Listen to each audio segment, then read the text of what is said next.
Alright, this is before I go live, so anyone hearing this is exclusive material. Uh, if you hear this, just know, BLORBO posting is about to begin.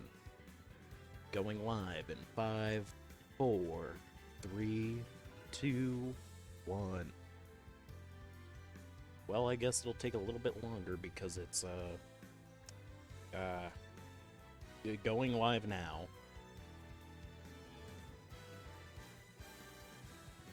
Let me make sure it looks... Yeah, it exists. And my Elgato is functional. I'm gonna wait for a few people to trickle in.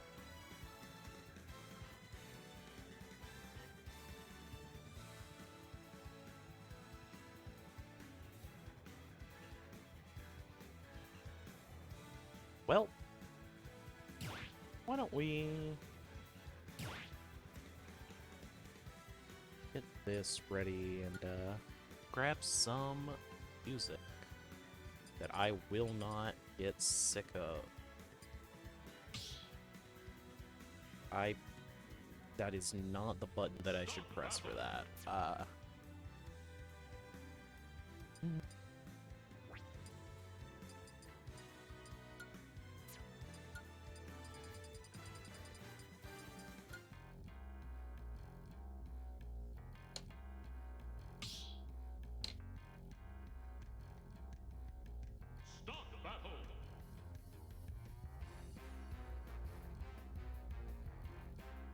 Getting some game audio on for myself and for y'all. Alright.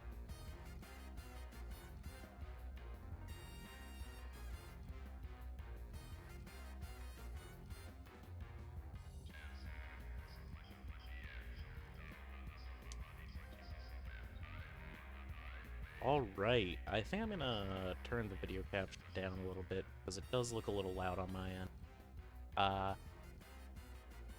Let's see, who we got coming in?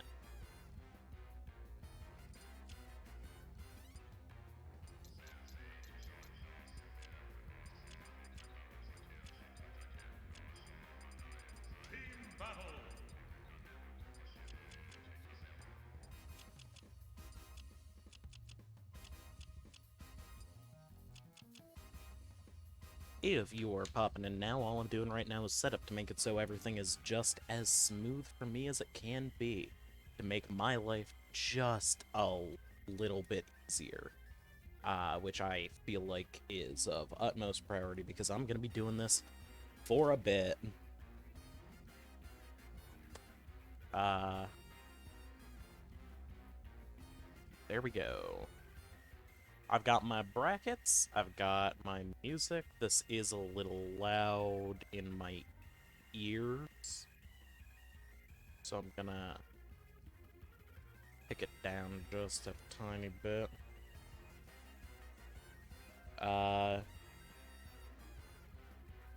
Alright.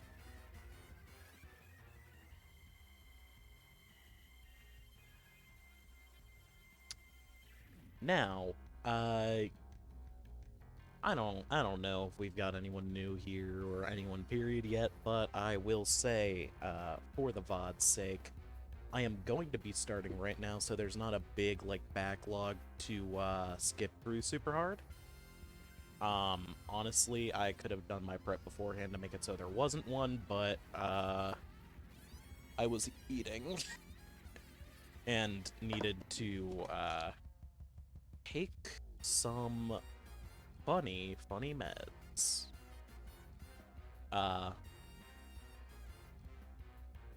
Now, just because I'm curious if there's anyone here, is everything coming through alright? Just before I get started so I don't, like, completely jack everything up.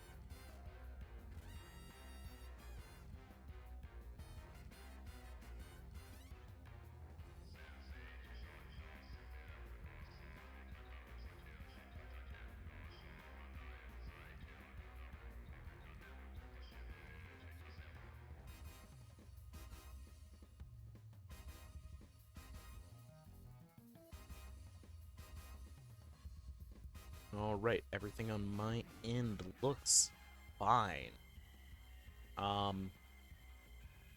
So why don't we, take a moment to, start by, giving a little bit of a basic lore drop. Obviously not all of it because, BB's got a lot of twists and turns, and we'll get to that. I'm trying to explain it in an order that, preserves some of the experience so people don't feel like they're missing out, because stuff got lost to the sands of time. So BB kind of just starts. Let's just, not have as many things on the screen so y'all can really see these funny guys. Ignore the sounds of everything falling out of my pockets.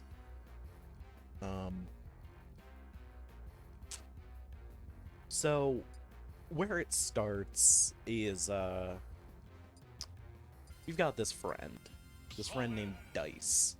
Dice is short for Eurydice, and Dice is the tournament organizer and the kind of lead commentating force for BB. She's the main character that I played for a bit. Not quite a creator insert, but close to it. There's some weird implications with her, like we knew that she was one of the Fae and was up to some stuff, especially regarding the fact that BB had a special little, thing where you would have to add a secret to your fighter to be revealed if they got 0 to death or 3 stocked. Now, because I need to explain this, BB ran with a very, very jank rule set at the start. Where, as you can see, there's the 3 stock, ignore some of these. There's also the 1 stock. Now, obviously I have the 1 stock for a reason, and I will get to that. Basically, BB used to be held in a round-robin format with 8 fighters, and everything was best of 1, not best of 1, 1 stock, best of 5, with all items except for Dragoon and Daybreak on. Those 2 were off because I didn't like them very much.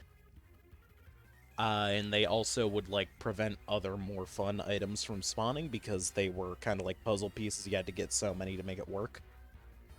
So I just turned them off. But it had a very, very messed up stage list that existed purely to facilitate chaos. There were high-powered spirits for each fighter that would be used during a boss fight or championship match, or just whenever they felt like popping them. Characters were encouraged to have gimmicks and cheat really, really hard. As you can see, I have everything that I can modify possibly here, including percentage. Don't worry about it. We'll get to it. And BB kind of started in this alleyway between a few stadiums of other fanfuffles, and as more fanfuffles got added on, we joked that the alleyway for BB, was mysteriously larger and connected to those as well. I took this as a plot point and ran with it, because, as you'll find out, I'm just like that. So this alleyway is now an interdimensional thing. Dice is harvesting secrets from fighters that she brings in to throw hands with boss fights. The first boss of BB, and this is before anything was really established, and the stated reason for why BB was formed, was Simon Boris, also referred to as Bitchbox Simon, who originated from a tier list stream where a bunch of characters got randomly added to an alignment chart, and because tier makers are garbage, there was no way to remove them, so we made a box that was jokingly referred to as the Bitch Box once, and we rolled with it. and Simon was one of the main inhabitants because, as you can see, there is just a guy, and I had to deal with that fact. So we dealt with that fact, and I decided that when I was doing the first champ match to like decide, okay, who's gonna fight? Like, who's the big guy? I rolled two randoms. I got this yellow Robin, and I got Simon. Um, and I had those two randoms fight, and Simon won out. So Simon became the first boss fight champion, whatever you want to call it. Uh, Now I had to kind of build backstory from there on what happened.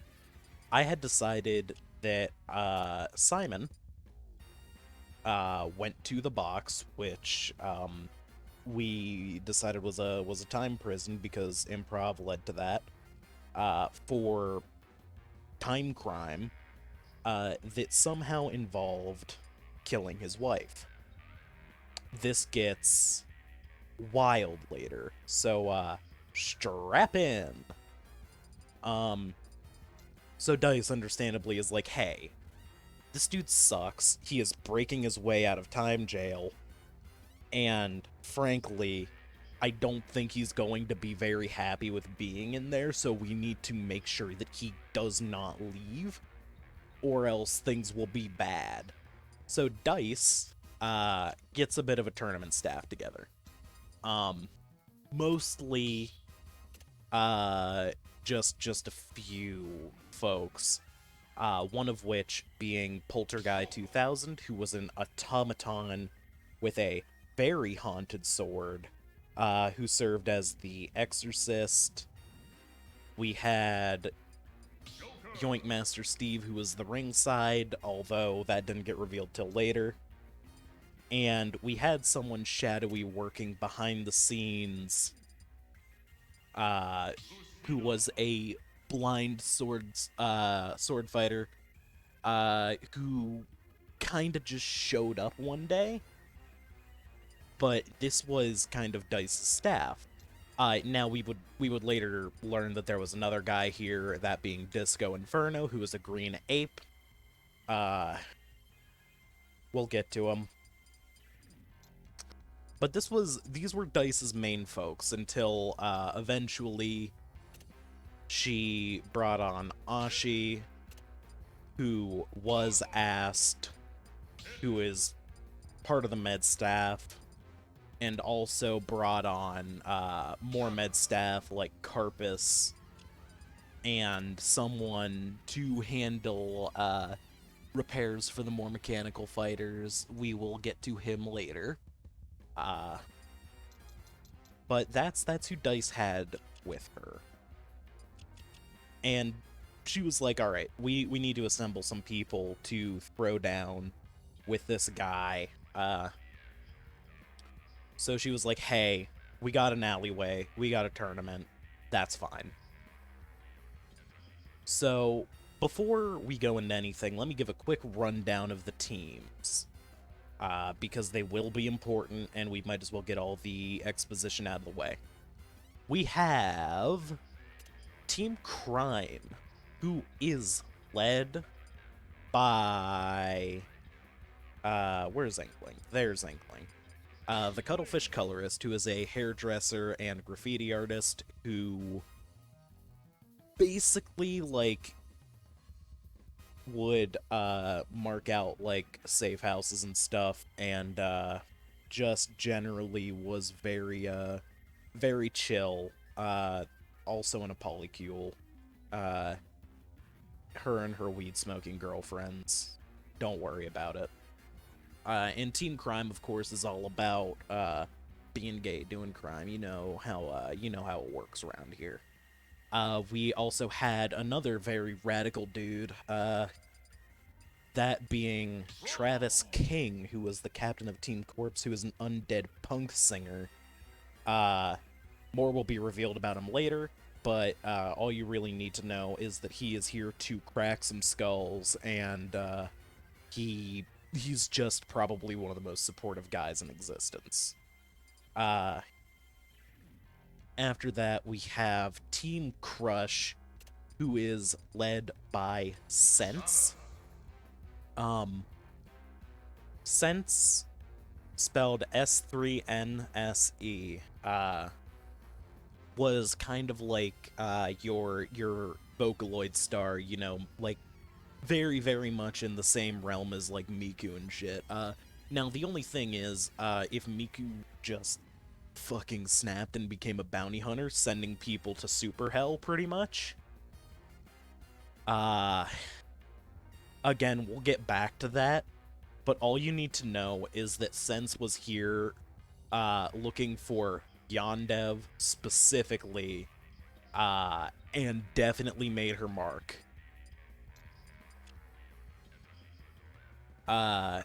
We also have Team Crack, which was all about going fast, going crazy, going stupid. Their captain was Crash and Burn, who, was, you know, who pretended to be possessed by a speed demon, and then actually got possessed by a speed demon. We'll get to that one later, too. We have Team Control, who was headed by Celadon, who was the guy who busted Simon for murdering his wife. He kind of helped enforce, like, security stuff, made sure everything was up to code. You know, that was his job as a captain. We also had Team Cast, who was all about magic. Specifically, their captain was Cherry, who was a pretty, like, nonchalant mage who was, all about pushing the boundaries of magic. A little bit ambitious, you know how it is. We'll get back to her. For Team Cool Guys, patent pending, there were actually two captains, one of which was missing at the start of the tournament, leaving one of the captains, Brad Chattington, to captain alone. We will get back to the other captain later. He does show back up. He is amazing. Do not worry. The cool guys are fine. And then Team Combo, which is all about comboing people and also being a gamer, was headed by Aurum Autumn, who is actually one of CC's many girlfriends. Now that that's out of the way, that's all of our teams for right now, we can get to the cast list for the first BB. So, starting off with Team Crime, we had a guy by the name of Warlock Wario. Not that skin. That skin. Who was a bit of a scamp, but, you know, everybody liked him because when it came down to it, when the chips were down, he was still, like, helping everybody out. For Team Corpse, they actually just brought their captain in day one, Travis King, and Team Crush brought in Harp, who is a, weightlifting buff dragon man who, we just all love. Harp's just a genuinely good friend. You know. For Team Crack, they also brought their captain in frame one, which is, our pal Crash and Burn.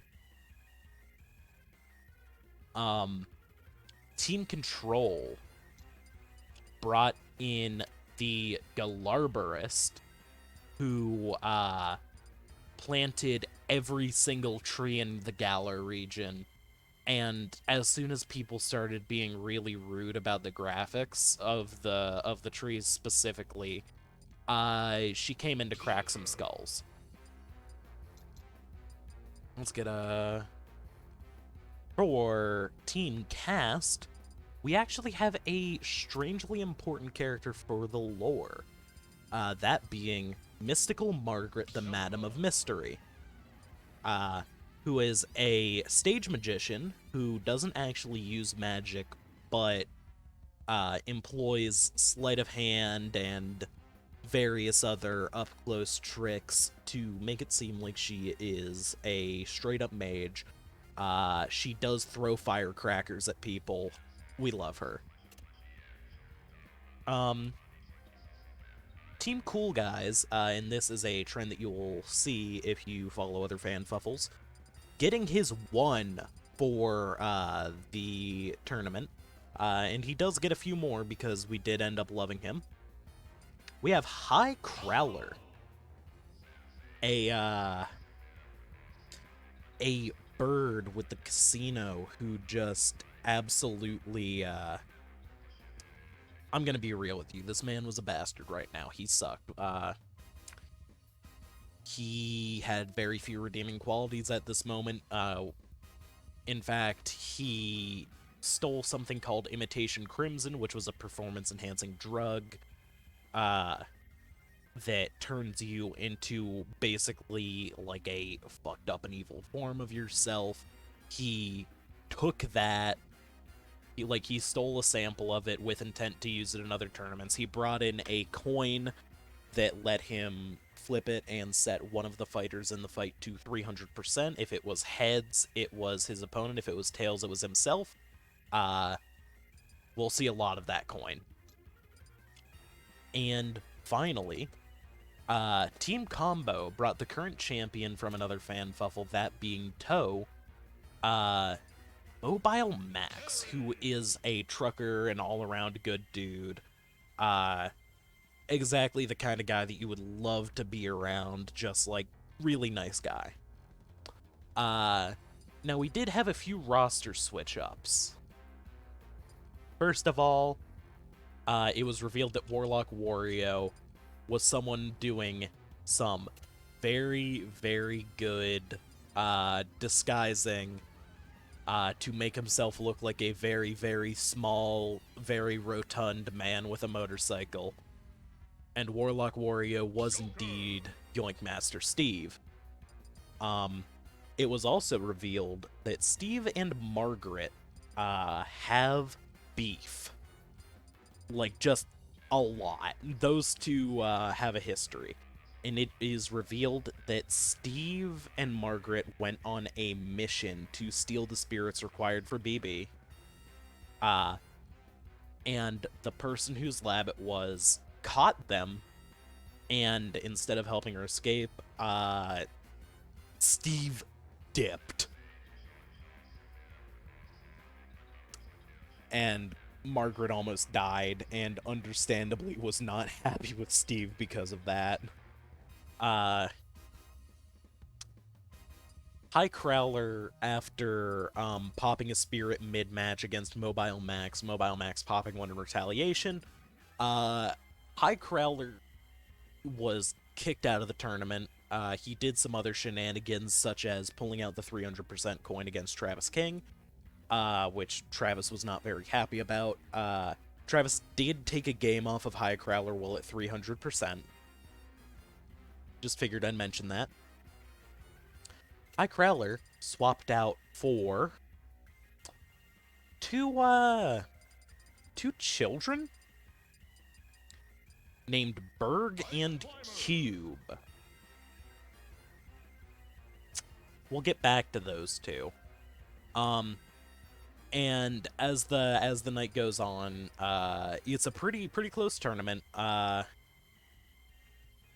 And Mobile Max ends up winning, but because Mobile Max is the current champion of Toe, he's not allowed to be the champion of another fanfuffle.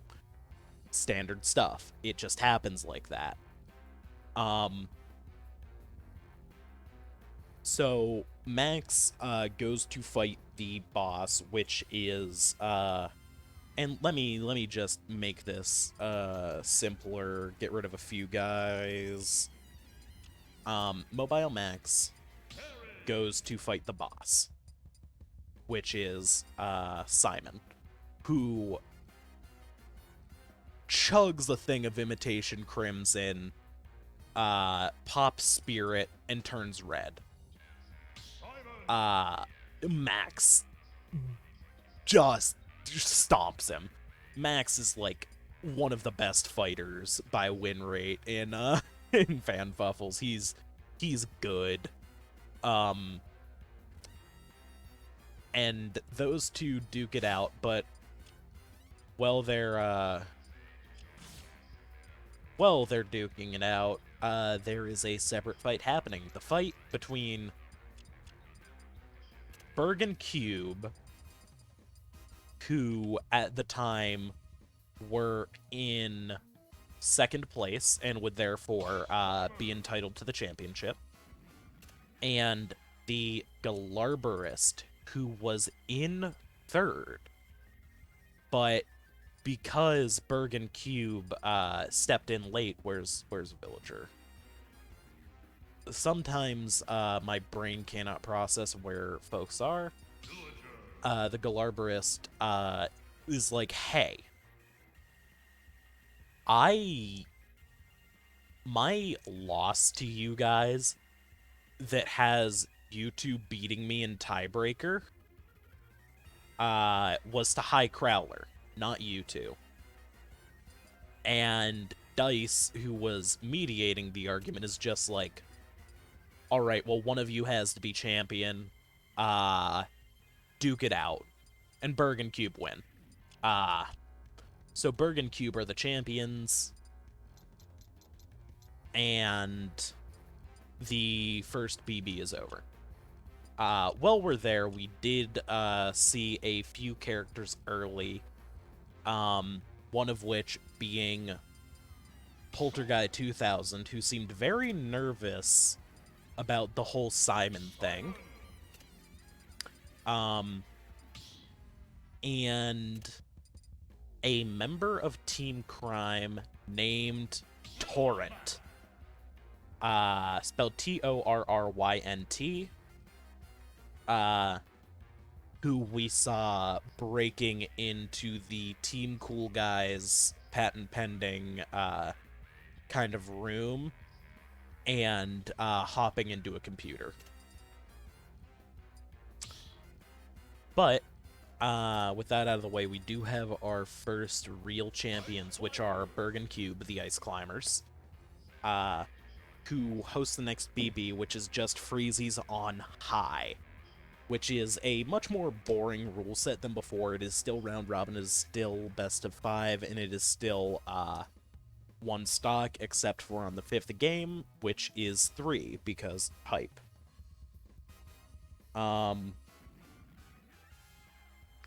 Now,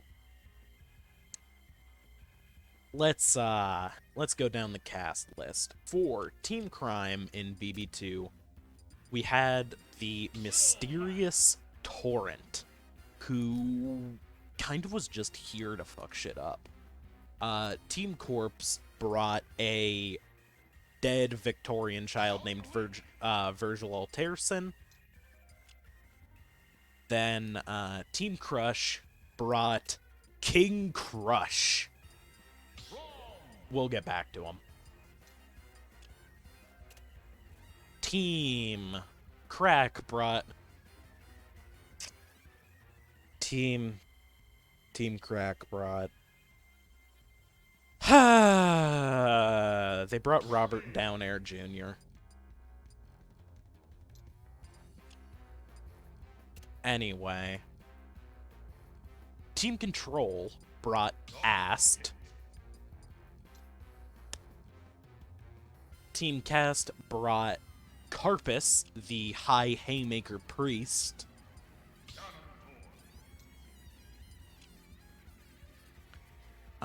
Team Cool Guys brought their captain, who was coming to investigate what this shadowy dude was in their computer, Brad Chaddington. And Team Combo brought 36. Now, going down the list, Torrent is a dude who had malware basically injected into his brain and just glitched out. We don't know who the dude was before. He speaks in binary, interspersed with random things. He really, for some reason, liked saying the phrase "get fucked, orb," specifically referring to Robert Downer Jr.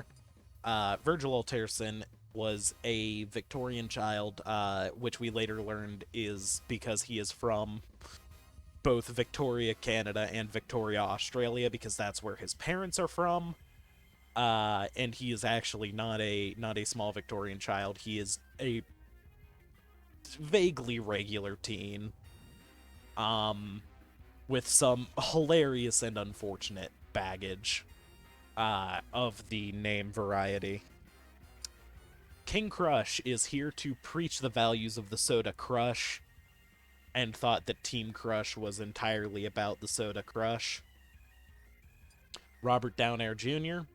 Ast is a curt individual who kind of just existed to be rude and spite people, which, you know, someone's got to do it. Carpus, the High Haymaker Priest, was here to absolutely wreck shop and really just proved it by completely just living a Chromicide for no reason. Brad Chaddington said he was here looking for someone. Weird. 36 was here to prove that he could parry like the rest of them. And that gets really funny later. So, as it turns out,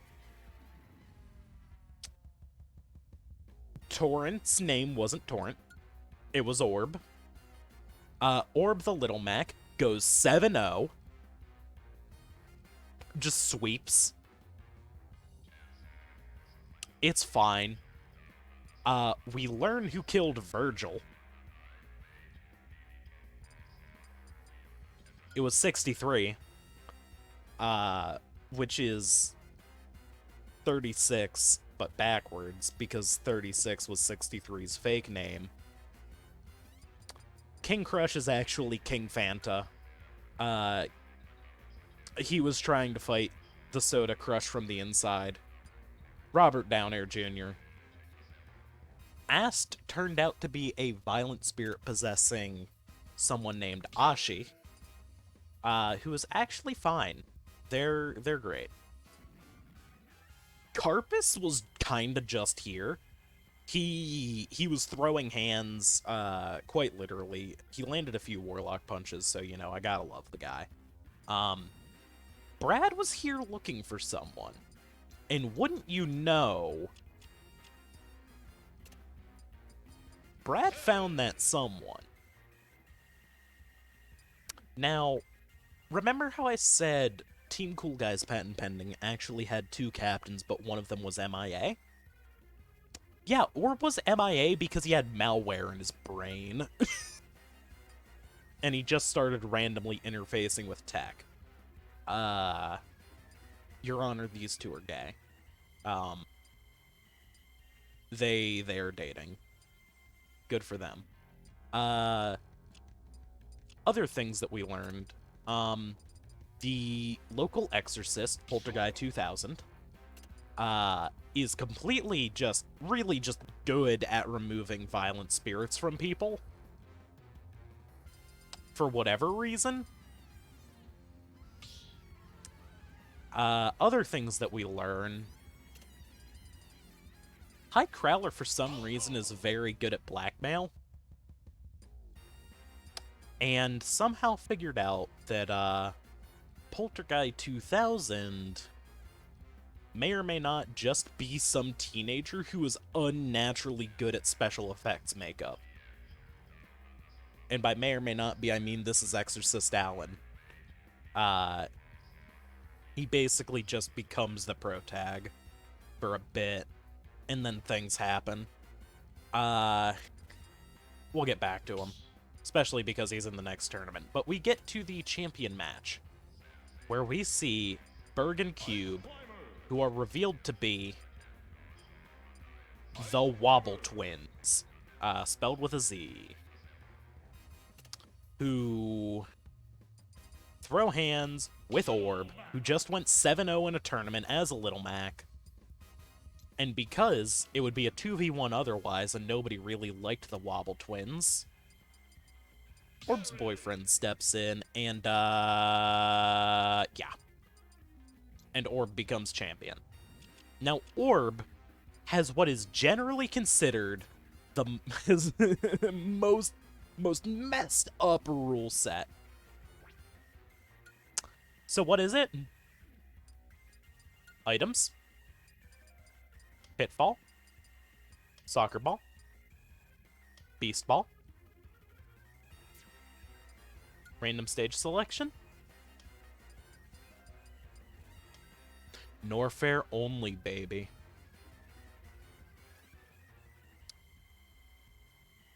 Now, specifically, to give you an idea of what a match like this looks like,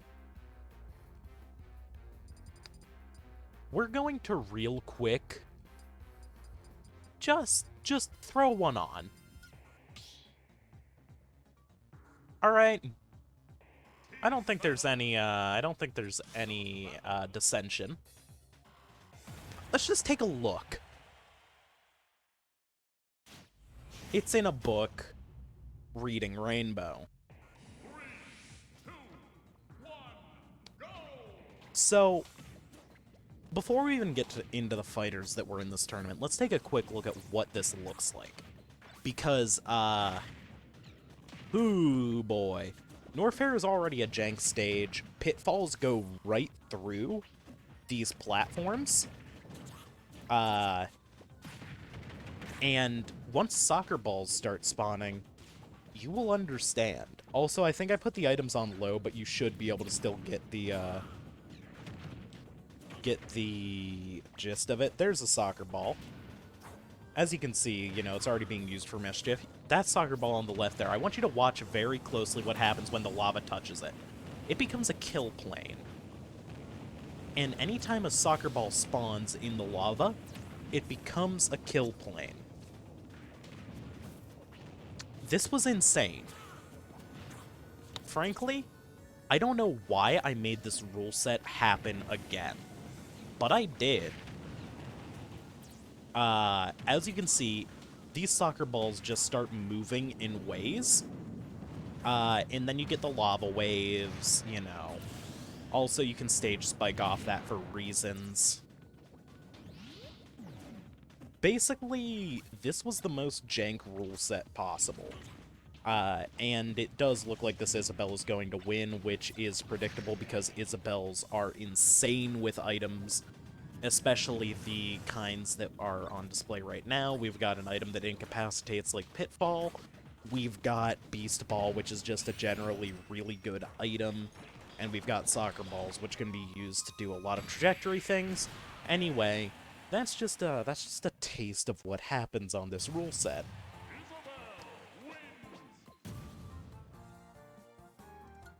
Also, for those of you chilling at home, I would like to mention that because, yes, 63 did kill Virgil Alterson, that does mean that we have a known child murderer in BB. Bit pressure.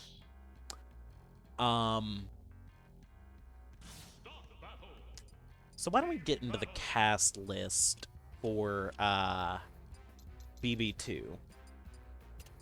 So, Team Crime brings our good pal. You know him. You love him. 7-Eleven. 7-Eleven actually kind of sucked for a bit, but he's fine now. Team Corpse brings a new member, that being Exorcist Allen.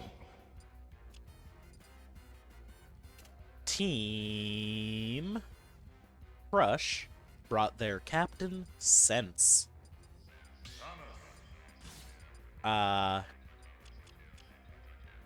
Team... I think Crack is next. Yeah.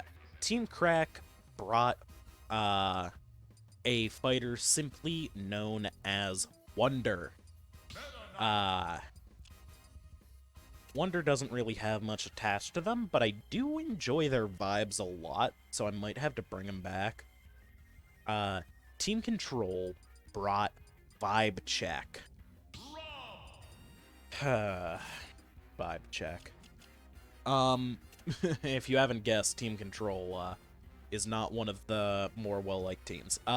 Team Cast brought Labra Cadabra Door, who does become a mainstay in the plot for a bit. And our other pals for this tournament are Team Cool Guys, Felix Seltzer, and Team Combos Spinball.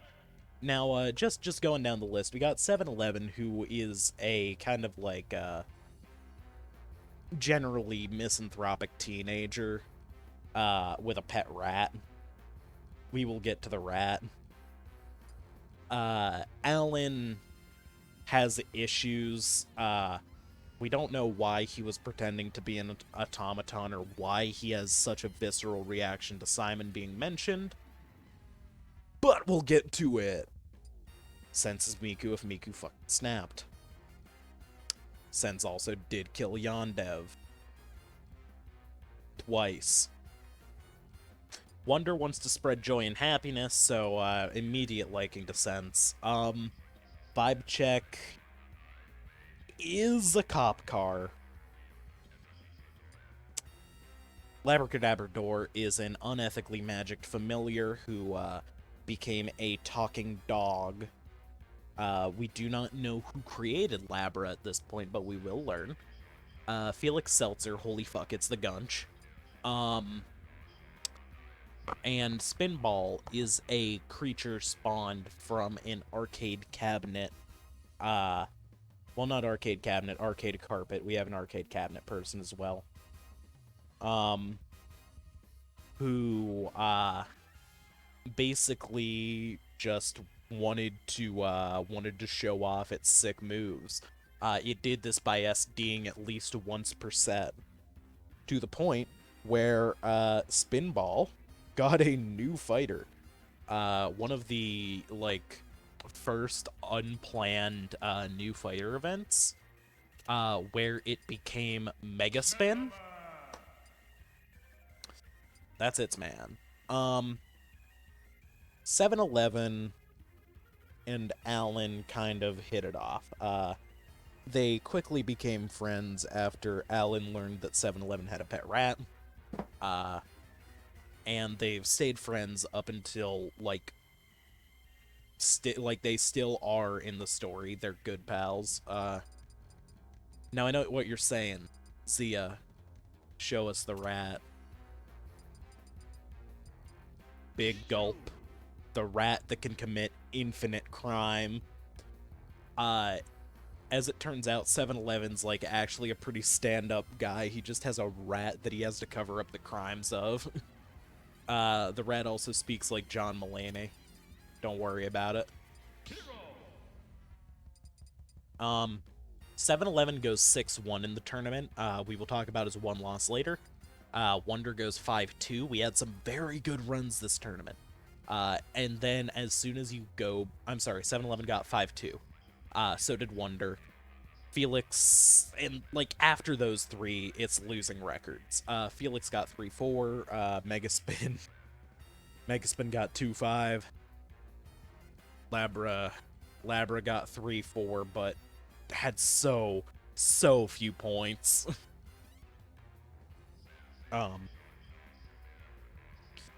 Vibe Check went 2-5, and Sense went 1-6.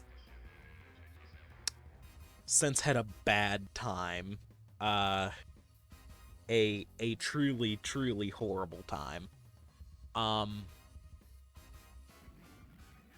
then our winner for the tournament, Exorcist Allen, who showed up kicked ass and refused to elaborate, and then he elaborated and we all got sad. Went 7-0 for no reason. But we do learn that Alan, who had been kind of like hopping from place to place, has found a somewhat permanent home with Steve, who kind of just acted as his surrogate, kind of like older brother kind of guy, like funny uncle.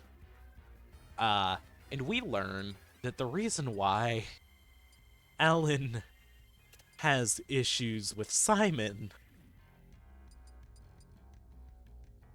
and I want you to take one quick look at color palettes before I say this, is because Simon's his dad. Which means Simon killed Alan's mom, who we learn is named Talia.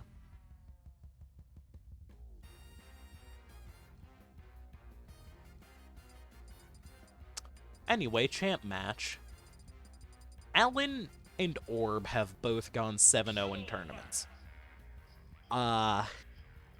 Alan rolls up to the champion booth, and it's a very close match. Like, it goes to last stock, both of them over 100. But Alan beats Orb out through what I can only describe as sheer, like, protagonist power. Alan wins. And we kind of have to take a quick break here to give some context on what's been happening around other fanfuffles. Recently, we learned that there was going to be a Gaiden hosted by, well, not Gaiden, but like a themed tournament hosted by High Crowler, of all people, where his folks from the casino that he ran were going to duke it out in exhibition, and people were invited. One of the people who was invited was Margaret. And Steve, being the ringside, was the one to deliver the note. It didn't end very well because Steve basically went on a tirade of why she shouldn't, like, join this objectively evil group. And Margaret fired back with, and I forget the exact line, but it was something along the lines of, "After everything I've been through because of you, why do you think I give a damn what you say?" Anyway, with that done and dusted, we have to kind of, like, talk about what happened in Aid 3, where Margaret was in bracket, and she's such an integral character to BB, especially this arc, that we're gonna go on our first and definitely not last tangent. Because Margaret, at this tournament, met Professor Refraction, the scientist whose lab she and Steve robbed for spirits. And Professor Refraction brought his creation that nearly killed Margaret. And Margaret fought this creation named Lens. Round 1. So Margaret went into what we in the business refer to as a bit of a blood rage, and 3-stocked Lens twice in a row and killed it. Straight up. And while we're at the guide, let's talk about some other characters who will show up in BB eventually, who are some just wonderful, wonderful friends. First off, we learn about some guy named Blackjack, who was a very large K. Rool, who later turned out to be High Crowler's Imitation Crimson, like, secondary form. We also meet Chips, who later changes skins to this one. Chips kind of becomes like an integral member of what we refer to as the Teen Squad, which is just all of the traumatized children in fanfuffles kind of just got together and were like, let's just be pals and have a nice day. There is also Roulette, who shows up quite often on Team Crush. And it is revealed during the tournament that Roulette has a bit of a crush herself. Anyway, going back to a few more important members, we have Slots the Machine, who is kind of like the casino's big mechanical dad. He is just a lizard that got dunked in the Imitation Crimson Teenage Mutant Ninja Turtle style. Whose lizard was he?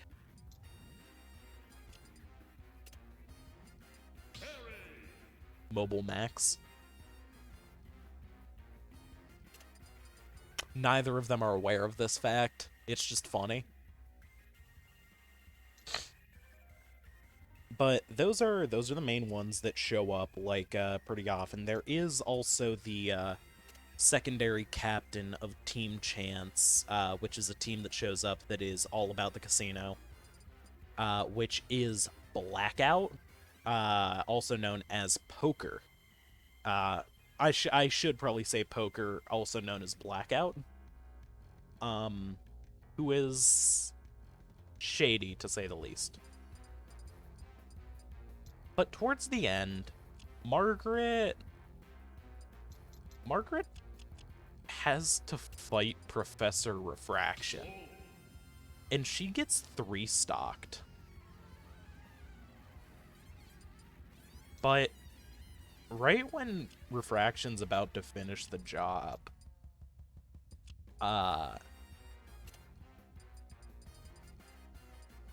the rest of the casino pops in and has her back.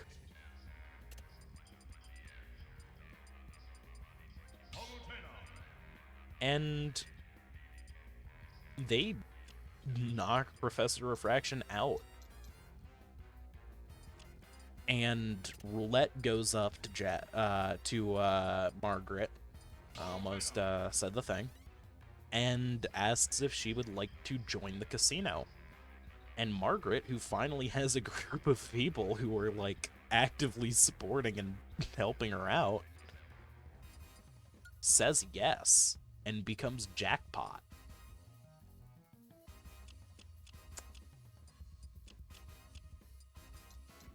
Around the same time, we have BB4, which has a real doozy of a cast, because it's a lot of characters that'll become important, a lot of stuff that'll happen, kinda crazily. I am also going to post something in chat, because we're at a pretty, good point to take. We're almost an hour in.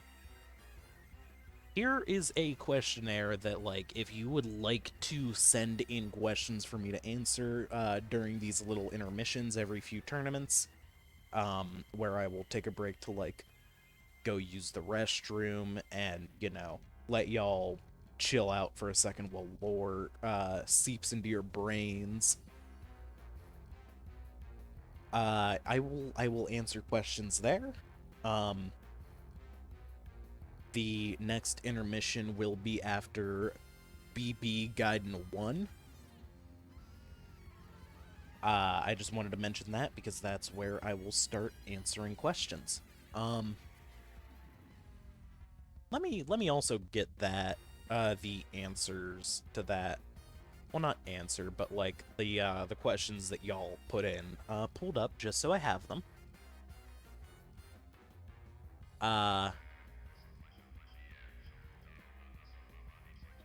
Okay. Now, by characters again, Alan is champion, and Team Crime brings the Cuttlefish Colorist, who is their captain. Team Corpse brings the Riot Sisters, who are just wonderful. We will hear a little bit more about them, but they're a character that is they are characters near and dear to my heart. In fact, they have a lot of implications with how the current lore has gone, and I'm really excited to share them today. Team Crush brought Indigo, a character that Sneck made that is loosely based off of me, that has one of the funniest bits in existence. Team Crack brought Crash and Burn, who claims that he is now possessed by an actual speed demon. More on that at 11. Well, not actually 11, but you know. Team Control brought their captain, Celadon. And while we have Celadon up, let me tell y'all about an interlude scene that happened. So, our pal, Exorcist Alan, was talking to one of the ghosts in his sword. Specifically, Talia, his mother, who basically said that she can feel that she will be avenged soon, and that it'll be Alan that does it. And Alan takes this as a like word of encouragement to be like, yes, I'm on the right path. I will do this. I will succeed. And Celadon, being the guy that sealed someone in time prison, has some kind of stuff to make him see past events. As well as a sword that locks down spirits. We will get back to that sword. It is important. And he walks into the room maybe like half an hour later, places a device down, and basically replays a recording of what happened. And he sees Alan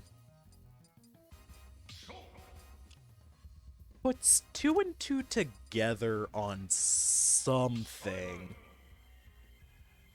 Hello, first-time person. We are doing a quick recap on something that's narratively based, just because I've had an influx of new people popping in, and I figured it would be worth it to, do a pretty in-depth explanation on what they missed, because not all of it was archived, and, you know, because I have this all ingrained directly into my brain, you know how it is.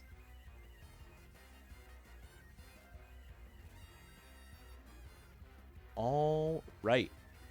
But Celadon makes a connection and says the very vague, it looks like I didn't complete the job. Whatever that means. But we have our pals still, those being the Cuttlefish Colorist, the Riot Sisters, Crash and burn. Yes, throw Slurpee at Celadon. We do not enjoy him. And right. Indigo. Who, are joined by Team Cast, who brought Skyfall.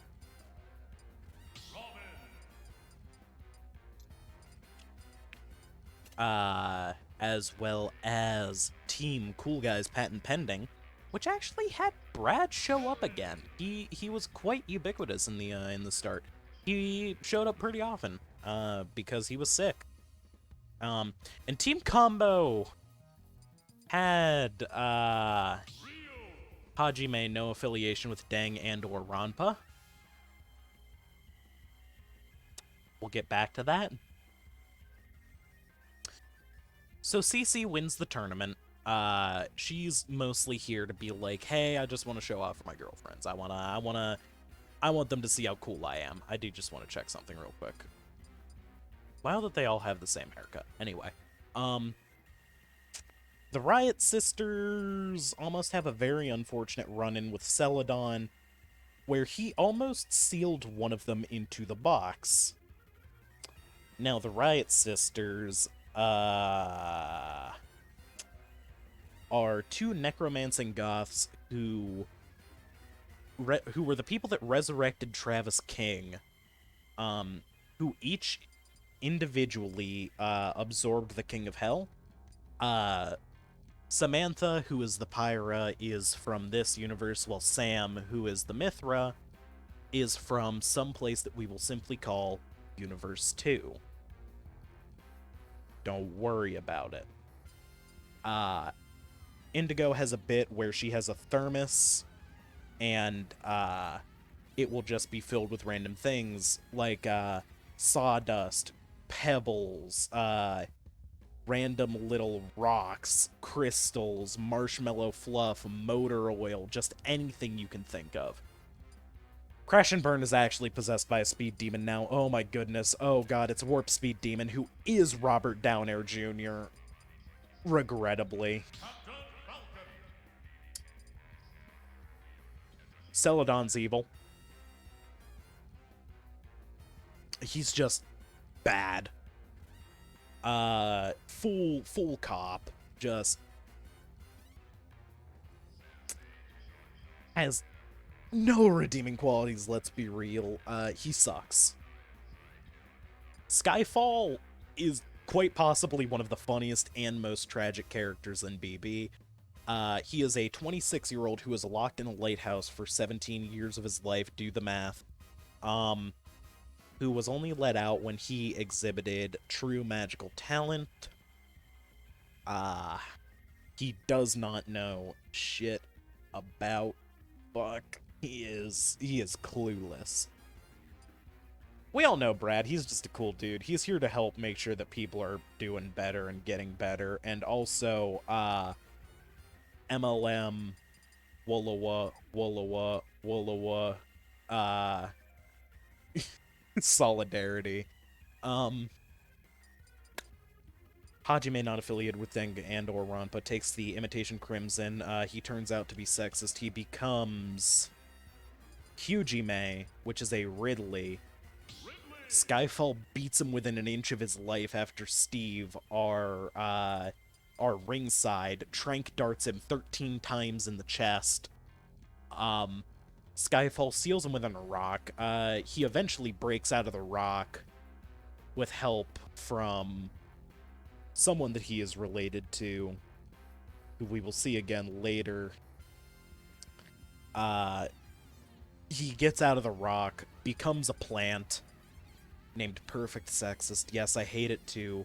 Improv happens. He does die later. He gets beaten to death. Goodbye. But CC wins, fights Alan, and loses. And we get another interlude with Celadon. where he gets a mysterious phone call saying, hey, you're done. And he's like, what do you mean? You failed too many times. And he's like, well, I can prove to you that I can still win. And we once again take an interlude to Aid, where he teams up with Highcrawler, who was currently Blackjack, but we'll keep him as Crowler, because, yeah.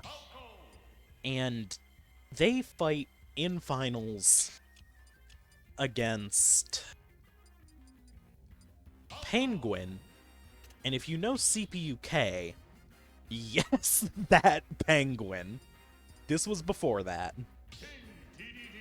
And Dr. Swag Mario, who I forget which, but one of them was the champion of Toe, so they couldn't take the championship title, which meant that second place would have to fight to become the champion. And at this point, Celadon had been revealed to be awful, horrible, which is where Throw a Slurpee at Celadon originated. We throw Slurpees at him because he sucks. But Crowler and Celadon get second, and Celadon's like, hey, I proved myself enough. Hey, Crowler. And Crowler's like, yeah. Why don't you go become champion? I've got something I've got to take care of. So Crowler goes off to become champion, doesn't become champion. No, he does. He does become champion. I was thinking of another time Crowler pulled shit like this, because he does this a lot. So Celadon goes to the casino. And basically raids it for all of the Imitation Crimson. Because it turns out that Celadon was working with the guy producing it as kind of his enforcer. And Celadon, in particular, was there to take the Imitation Crimson back and stumbled across a kid. Now let me put on the music that was playing for what happened here.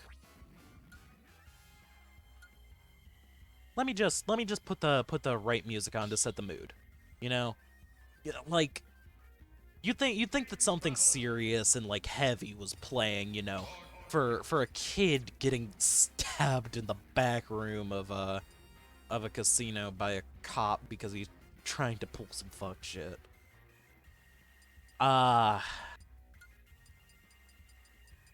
So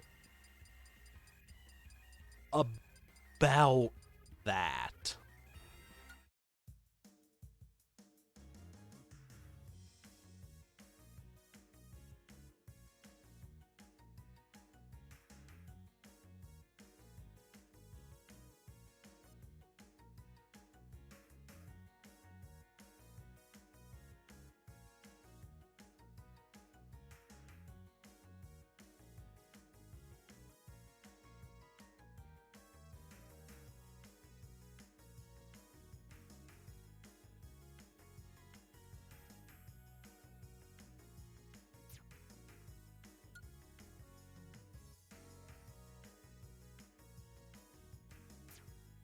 Let's get some new music.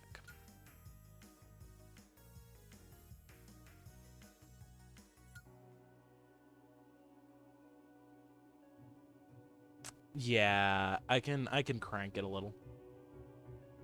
There we go. Music has been turned up.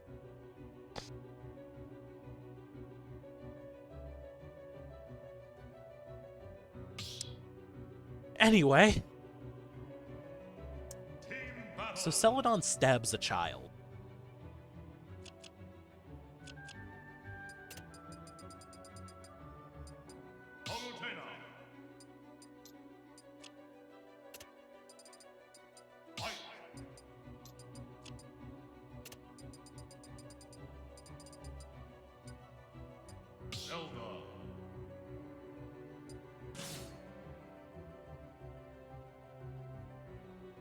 And I'm sure we can all tell what happens next. Which leads to one of BB's crazier tournaments. Because we have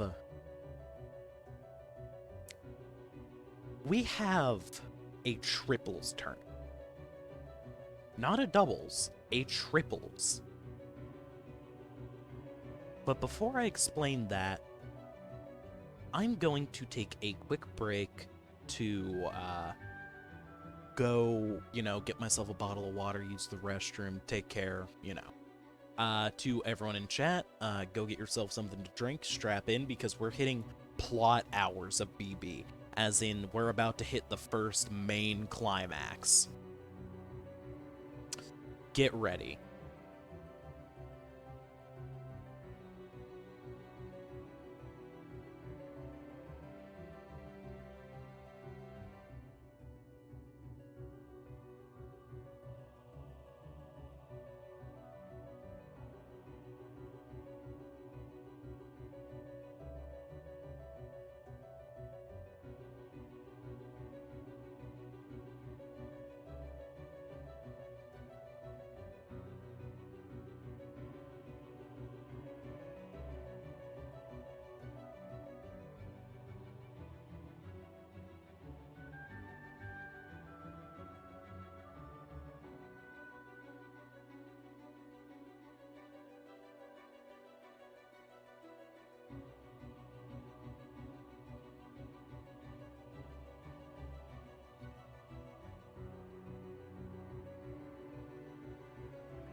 Alright, I have returned from the break that I had to take because I am a human being.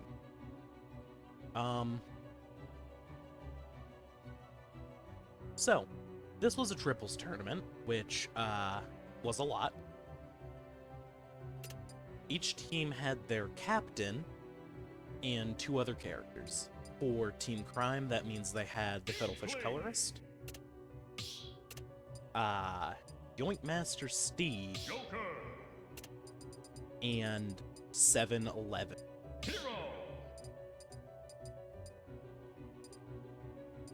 Now, each team was a little different. For this, we had the captain of Team Crime and the ringside, as well as a character who would later become the junior ringside. I'm taking another drink of water because, oof.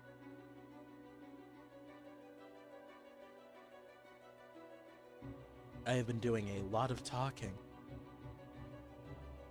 And I do not want my throat to be dead. For Team Corpse, we had Travis King, the Riot Sisters, and Virgil Alterson. Oh, I'm completely fine. I just need to, like, hydrate a little. Speaking of, that felt weird. For context as to why I was gone so long, I had a mug come in, because, like, a replacement, because the one that I got before had shattered while in transit. And the guy sent me a lizard, like, a little plastic lizard as well, and I was very excited about the lizard. So I was retrieving the lizard and making a spot to set the lizard.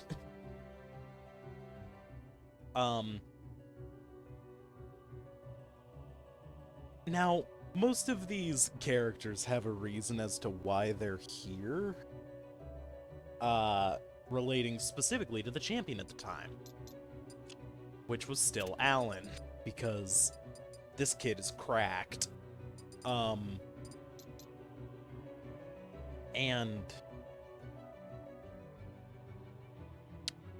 Alan had reasons for inviting each person here. So, like, for Steve and 7-Eleven, it's because that's the person who he's living with and his best friend. Travis brought the Riots as his +1, one in heavy air quotes because there's 2 of them. Virgil is a lot funnier when, you get some later context. But the most succinct explanation I can give is, gay, homosexual, gay. Anyway. Team Crush, which obviously had their captain Sense, brought characters from other fanfuffles, those being Penguin,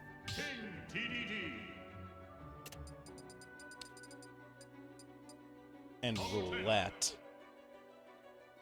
Team Crush kinda popped off. It was scary. Team Crack brought Crash and Burn, who was going to bring Robert Downair Jr., but Robert Downair Jr. had recently been, absorbed by Crash and Burn? So he needed a new guy. He did straight up need a new guy. So he was just like, Alan, who can you bring in that you think would mesh well, that you enjoy? And Alan was like, alright, well, there's this dude that I fought named Wonder. And there was also a character who was planned to show up, but didn't, for complicated and utterly hilarious reasons. A character who is infamous. A character who is one of the most cursed entities in the entirety of fanfuffles. Hundo and the Gex. Who came in instead of Hundo and the Gex? His horse. Stupid horse. Now, why did Alan try to invite Hundo and the Gex on Stupid Horse? Alan's a trans teenager who is incredibly weird. Do you think he doesn't listen to 100 Gex?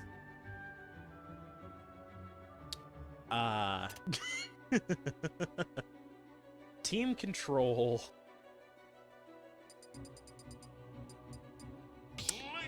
He just stabbed a child. One of the casino members is here. And the tournament organizer for another fanfuffle, specifically Toe's organizer, Toe-Regard. God. I forgot. There is a difference between reading a name and having to say it. This is Celadon's boss.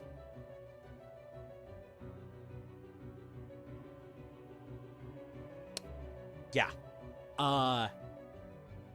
Team Cast has the first appearance of Team Cast's captain, Cherry, who honestly just debuts by, like, being a genuinely sweet person, like, still saying, like, hey, Jackpot, I know you're part of another team now, but we would still love to have you for Team Cast.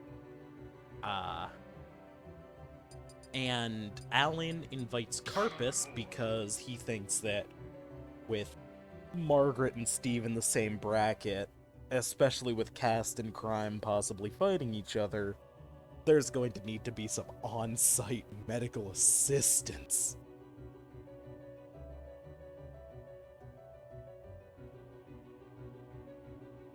Team Cool Guys brought their two captains, Brad and his boyfriend, Orb, as well as Felix Seltzer, who just kind of proved to be a chill dude. So they were like, yeah, you can come along. And also, Alan and Felix were in the same tournament, so Alan's like, yeah, you. Team Combo brought Orm Autumn, who is one of CC's many girlfriends. Orm Autumn brought along the Wobble Twins for some godforsaken reason. And Megaspin. This team sucked just so bad. For context,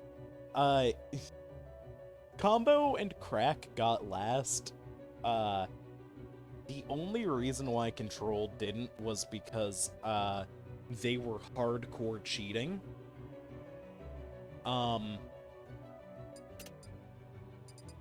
And why don't we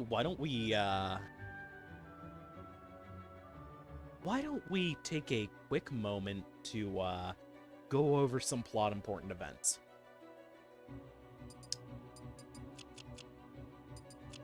So BB has someone on med staff who's an angel who can obviously specialize in helping other angels out. Chips got fucking stabbed in the wing. And there's only one med staff person that really knows, like, wing anatomy like that to help. Chips just leaves. Where's Chips going? Where's Chips going? Well, because Celadon is an idiot and was gloating while beating a child to death, it gets revealed that Celadon... It gets revealed that Celadon... Hey, Remember Simon? Simon! Remember how Simon killed his wife? Robin! Who is Alan, the current champion's mom? Simon was framed. Do you want to know who did kill Talia? 3 guesses and the first 2 don't count. It's our good pal Celadon. So Chips is going to the champ booth to go tell Alan that Celadon killed his mom. But Chips gets blocked by this dickhead named Mana Expert. Why is Mana Expert here if he sucks?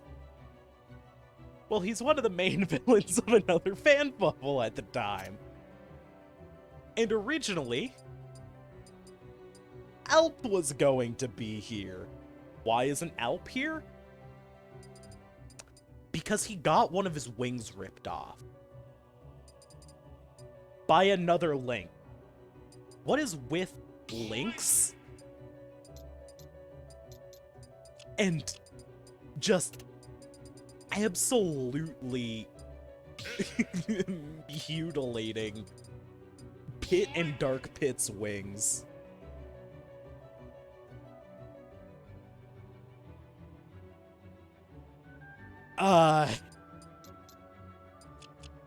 So Mana Expert, while our other champion team members...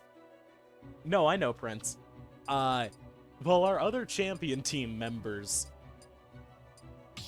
were deliberating, Mana's standing outside, keeping this child who has a hole in his wing from telling Alan that Celadon killed his mom.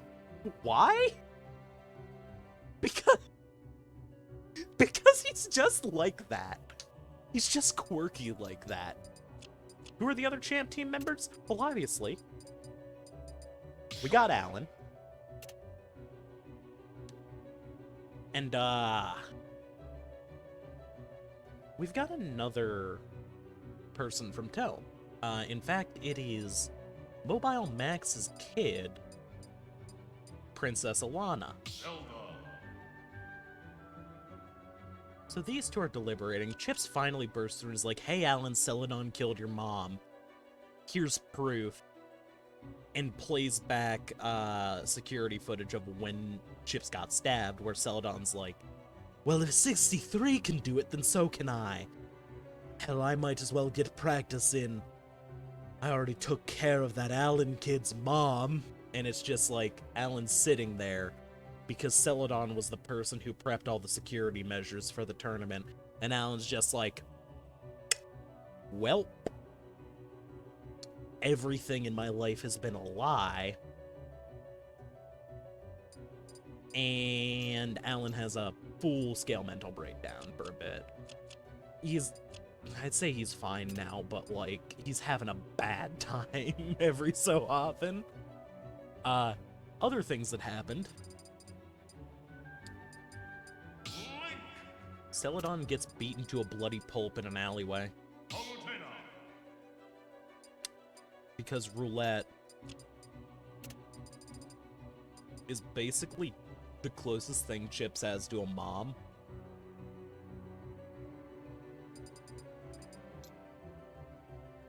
And Celadon nearly killed him. And so the rest of their teammates are standing on the sidelines watching as Yoinkmaster Steve streams from a camcorder back to the venue while Roulette beats Celadon within an inch of his life. What happened immediately after?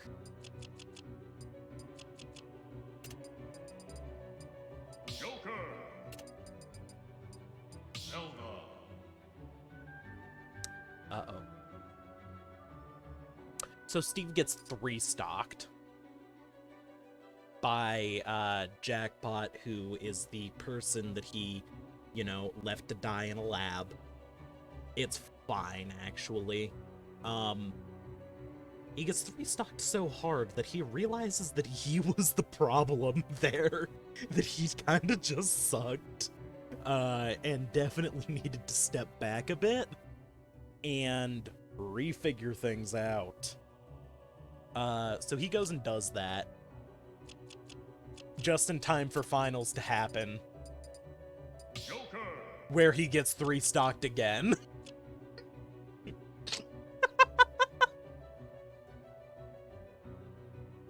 So Team Cast goes to fight the champ team, where the vibes are like a little off. Mana's being a dick. He's Mana. He's like this.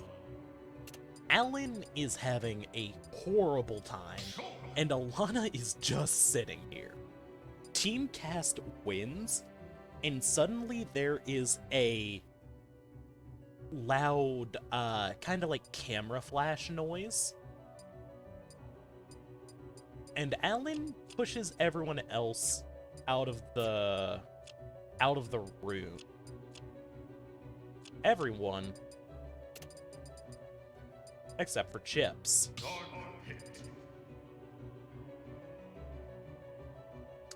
And as the camera flash clears, everyone is gone, as in there are so many people that were just sent somewhere else. And we hear footsteps coming down from a hall leading up to the champ booth, where we see Celadon holding his watch as he clicked it in and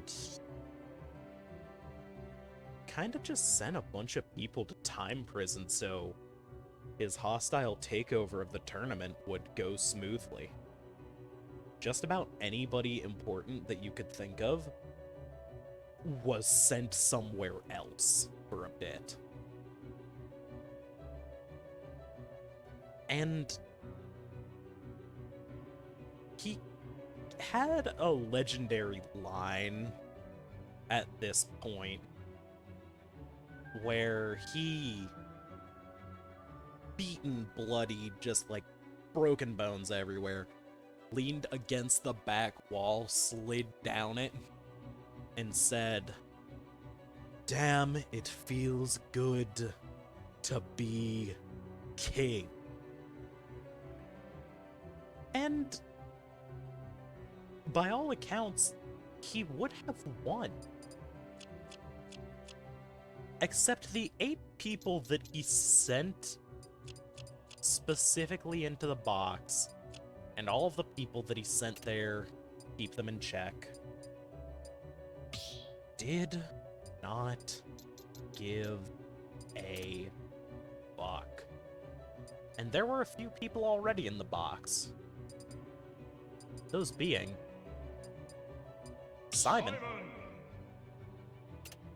and a man by the name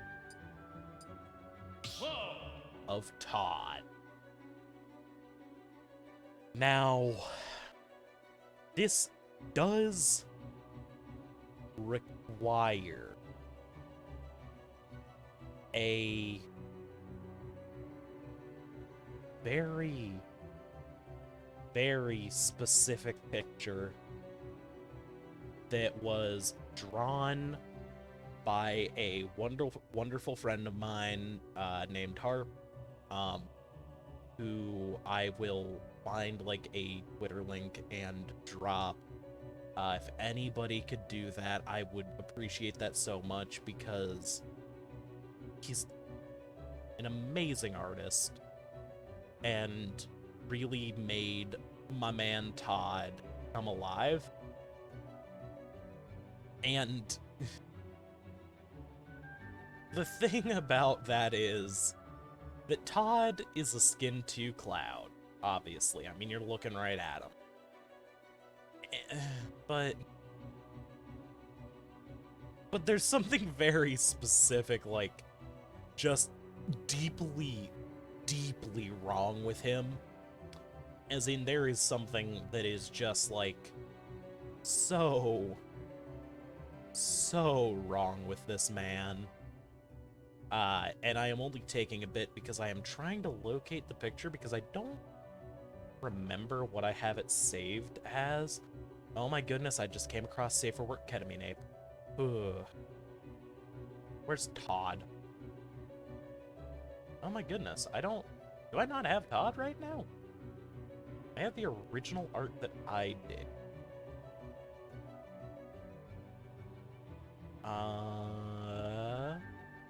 I don't have Todd at the moment. I will continue looking for a moment, because I've gotta have him somewhere. Thank you, Basal, for sending, for sending, Harp's Twitter. Go commission Harp. Do it. I am holding a gun at the camera. I will plug my friend's, commissions. Actually, I don't know if he has any open right now, but, if he does, go commission him. Do it. You won't. Well, actually, you should, but no. Do it. Sorry that this is taking so long, but it is found it. It is integral to, this is Todd. This is what Todd looks like. I think it is on screen right now. This is Todd.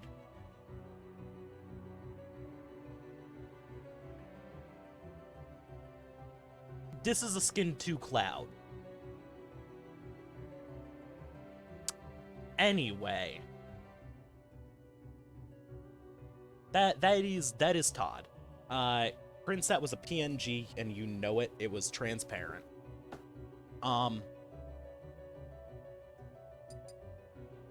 That's Todd. Todd is this guy. He is obsessed with being the only skin to Cloud. And we had a lot of skin to Cloud.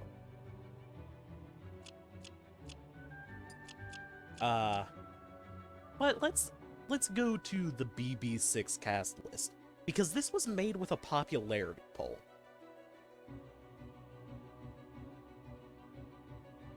For Team Crime, we had a character that I didn't think was going to return.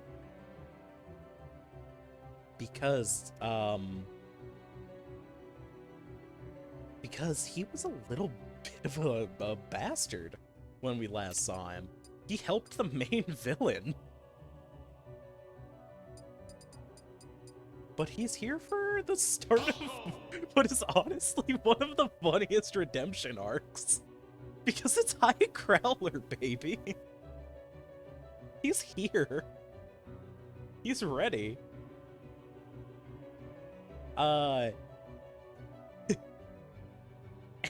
it honestly gets kind of funnier, because Team Corpse has a guy who has a lot of beef with High Growler.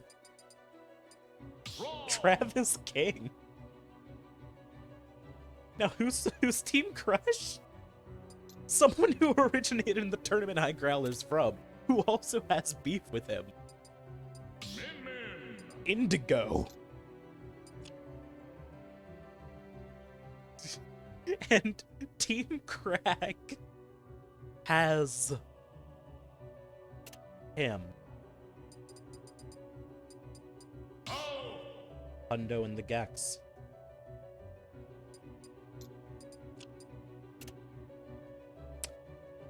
Now, for those of you who know, if you spoil anything, and I mean anything, about Hundo and the Gex, steal, It's on site. People need to experience it. Team Control brought Blackout, who is a member of the casino as well. For some reason. Mostly because he was very against Celadon, and Control is Celadon's team. Team Cast brought the man who doesn't know shit about fuck. Robin. Skyfall.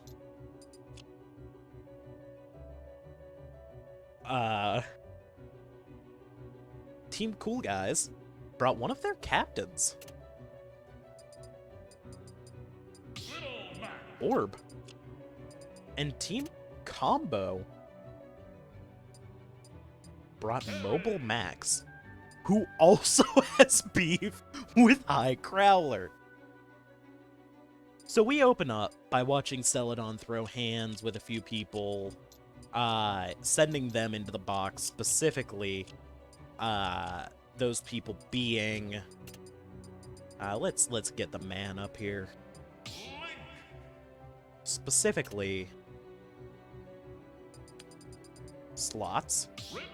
That's not Slots. Ridley. That's also not Slots. Ridley. Max. Zelda. And Jackpot. And Celadon wins. Well, he doesn't. He loses horribly. And he basically just says, now I have a button right here that will send you three into the box. And I'm going to press it. And they're like, what? No, we just won. And he's like, if I even mess up this sequence once, if you try to hit me, it'll just automatically self-destruct the box. I win either way. All your friends die, then you three have to deal with that, and I win. Celadon was lying hardcore, but does send these three to the box. Ridley! Yeah, and we're gonna go through, like, the grudge matches, because they're all kind of plot important, weirdly enough. Except for a few of them. So Max gets out first. And he fights someone who we saw hanging out around Dice. Someone who has been a shadowy figure throughout the tournament. That blind swordswoman. And he squares up against her. And you know who comes to Max's aid? Slots. And they win. Where we learn that this lady is a member of a shadowy organization known as Team Celestial. Other people from Team Celestial include Mana Expert and the dude who cut off that one kid's wing. Celestial's bad news. And Dice is working closely with a member of it. Whether Dice knows, we don't know, because this lady was very secretive about it.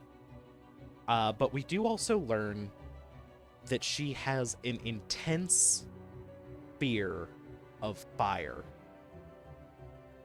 Mostly because Slots breathes it. But we'll get back to her later. Other people that got out pretty quick. We had Indigo, who, when wandering through the box, came across Roulette, who threw hands with King Fanta, who seemed to be accidentally working for the villains. He was not doing this on purpose. He was just accidentally on the wrong side. And they beat him up a bit and sign him up for the next tournament.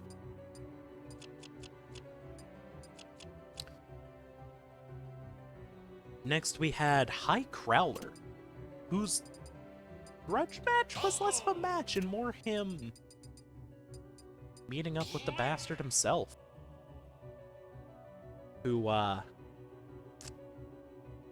basically said to Crowler that if Crowler even tries shit, he's going to, like, he knows where Chips, the kid at Crowler's casino, who, basically, like, Crowler's basically his dad, that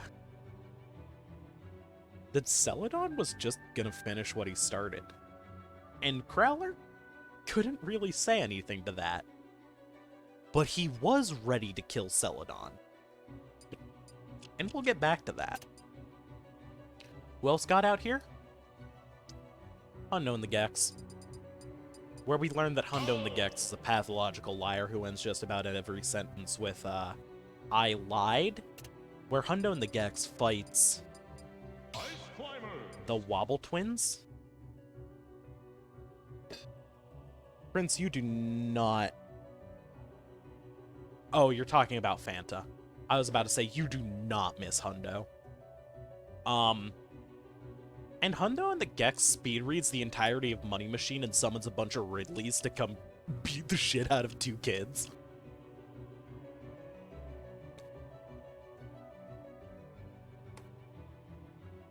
And the next person out was, Orb,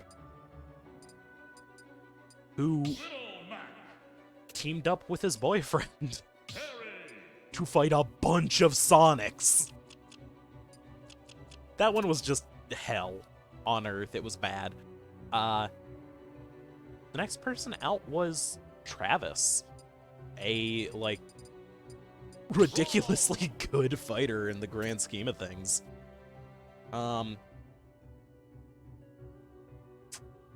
Where he, teamed up with the Riot Sisters, who were members of his punk band, to fight the other members of Team Control. The Galarbarist and Vibe Check, where both of them got messed up really bad. The Galarbarist became known as the Eulogist and joined Team Corpse, and Vibe Check was completely destroyed. Or so we thought. A little while later, we meet another car-based Rob named A. Cab. Ba-ba-dum-ba-da. And then Skyfall gets out next. But he doesn't show up to his grudge match. He just doesn't. So Aurum Autumn and the Cuttlefish Colorist have to fight Perfect Sexist. And I don't have the family tree pulled up, but correct me if I'm wrong. Cousin? Is it his cousin or brother? Anyway, it's 63.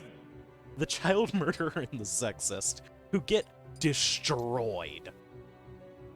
So where does that leave us? Well, the winner is Blackout. Cousin, okay. Who fights his grudge match. Now, hold on, wasn't she, like, super nice and just, like, caring for the people on her team?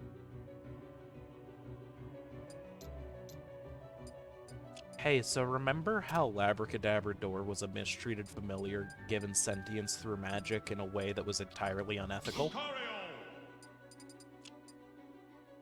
Hey, remember how Skyfall was locked in a lighthouse as a 9-year-old for 17 years?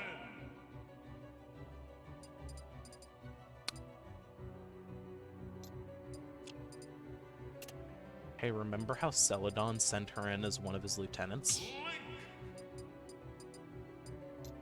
Hey, remember who has horrible, horrible beef with Celadon now?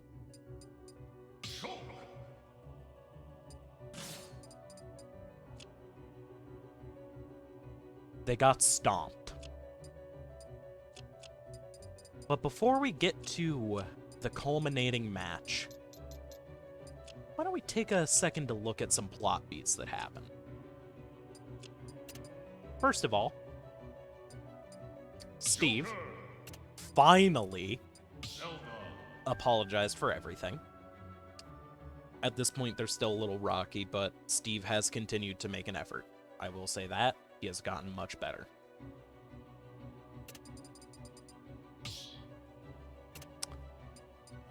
Alan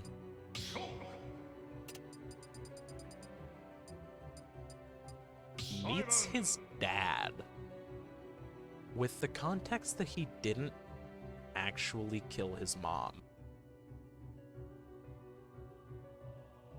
And even though it takes a little bit because that's a lot to unpack, the two do make up. But, you know, the sappy shit is a bonus. Why don't we talk about the 7? Who are the 7?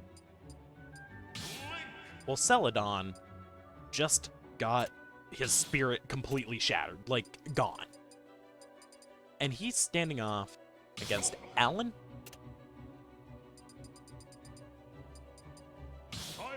Simon?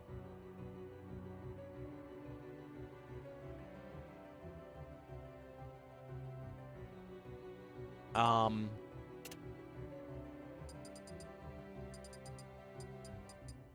7-Eleven.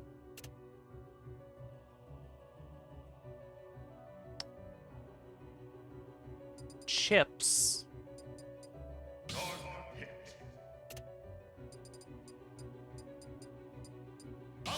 High Crowler.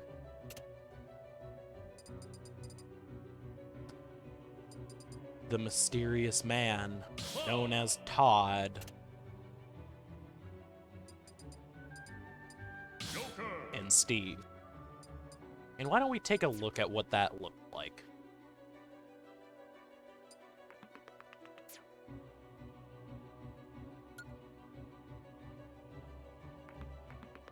Also, while I'm here,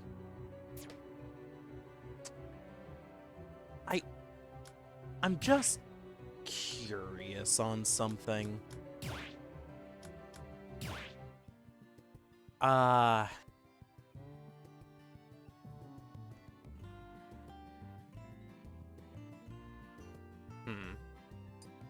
Okay. So let's go to the match where the 7 faced off against Celadon.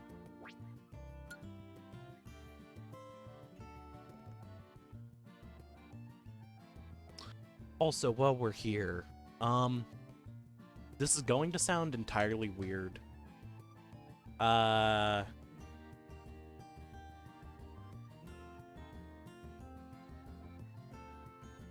Y'all, Kitty Kate, are you a bot?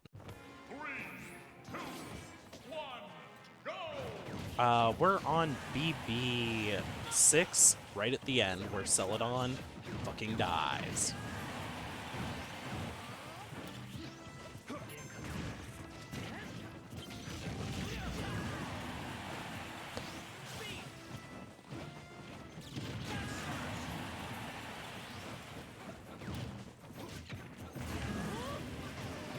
Yes, but they're a lot easier to explain after we get through like the extremely dense first few.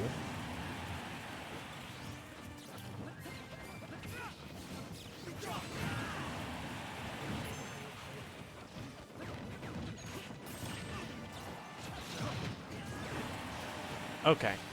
Sorry, I just wanted to make sure, because, like, we've had a few bot issues, and I didn't want to, like, pull, like, hair trigger on something like that, because that's just shitty. And I was trying to see, like, what you were, adding Brendel about, and I was making sure it wasn't, like, an automated message. You know, you can never be too cautious, especially with how stuff goes on Twitch sometimes.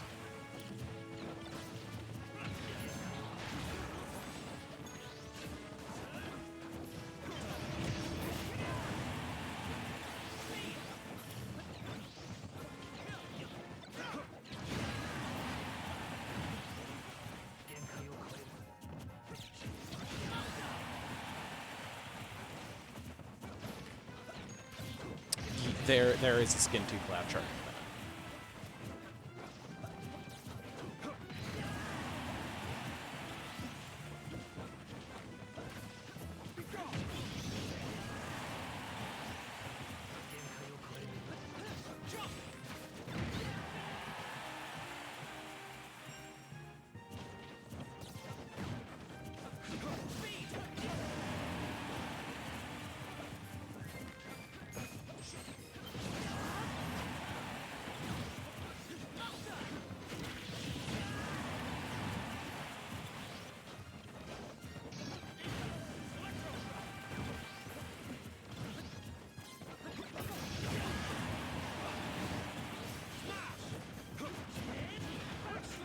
I mean, yeah, they're just standing there. What else are they gonna do?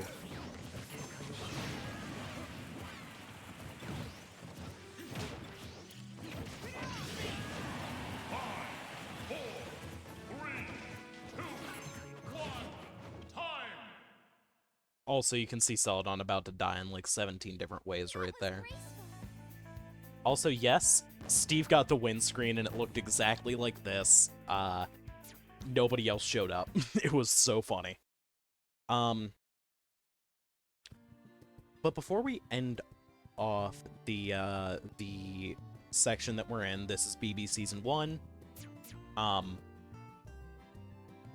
Most of the rest of the BB is a lot easier to explain now that we have, like, the foundation of characters, because I had to fully explain, like, the backstory of the main guys, and then everything. Why don't we get some good music to listen to while I get on to something fun?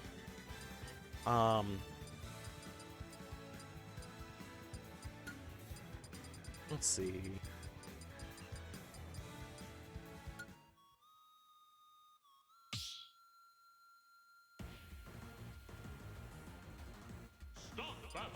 Alright, before we go to the question zone, we have Celadon, who is dying. Like, turning to ash. And we have Alan passed out on the ground, leaves his sword because he is out. He has had a long few days. He passes out right where he is. And Todd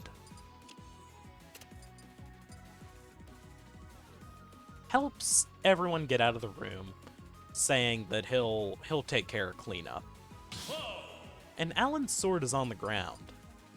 And Todd's just like, "Welp, mine now," and just steals it. So Alan is out of commission for a bit, because he only knows how to fight with a sword, and doesn't have it. Celadon dies.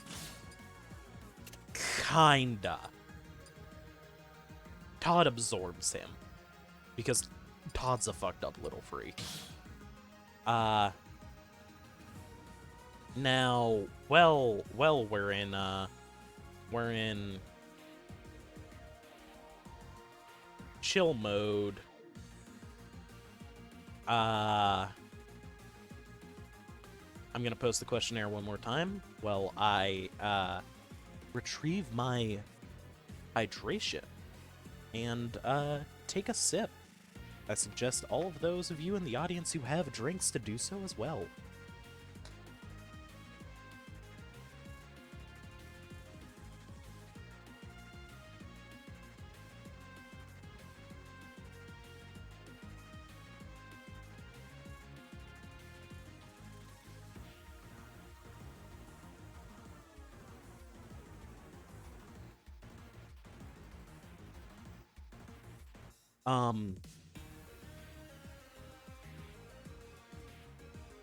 Well, I am hydrating. I'm going to take a look at the current responses that we have.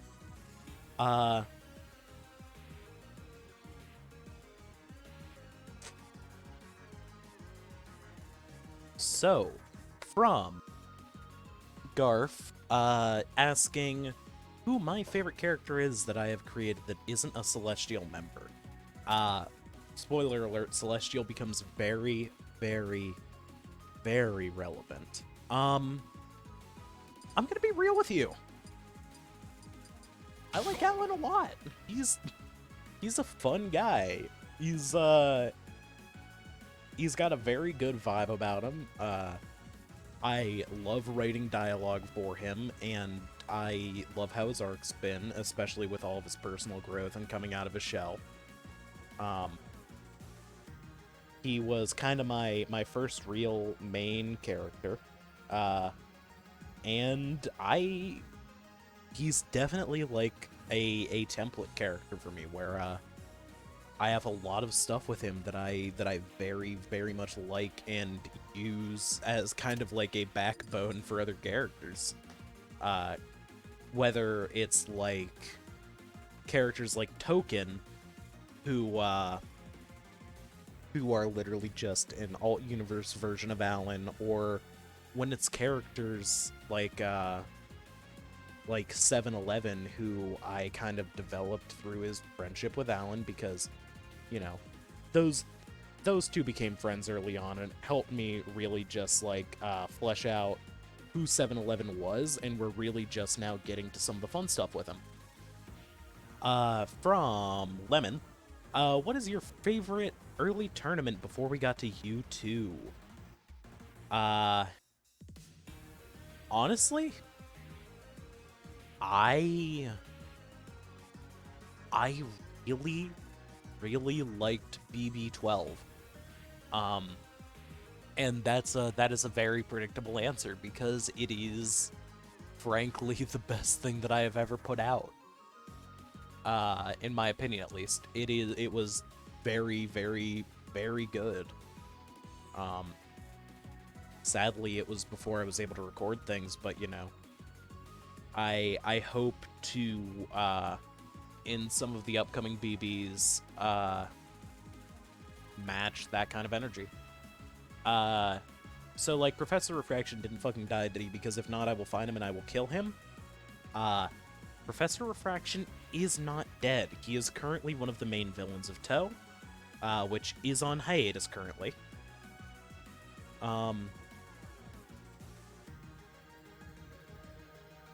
But he kinda exists in the same space that Dr. Order did for a bit, where he is creating threats, but not an active threat himself.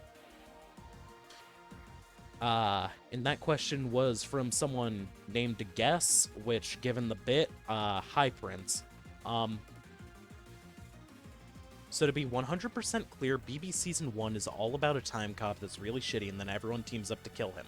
I had to dip out for a good portion of this, so I'd love this all to be summarized in like a single sentence. Okay. BB Season 1 was mainly about establishing the tournament. The time cop who everybody teamed up to fight was a consequence of how the tournament was set up, and I wanted to establish that even the TO wasn't perfect. Plot-wise, the story is about these people, this group of bastards, who all, like, suck kind of in their own right.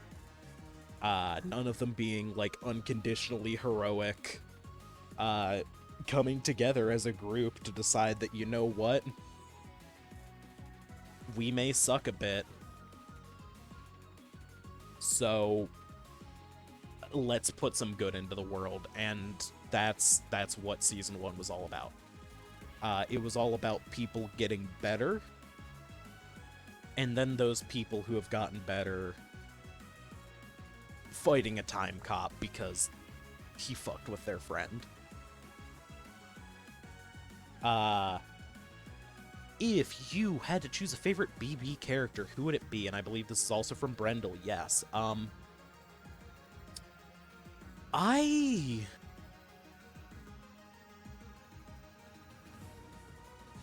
going to be incredibly predictable. I love Dice. I will explain why, like, thoroughly later, but she is my favorite character that I have ever really truly created. I have been able to do so much with her, and she has had such a fun arc around her. We will get into it, but she's just a really, really fun character.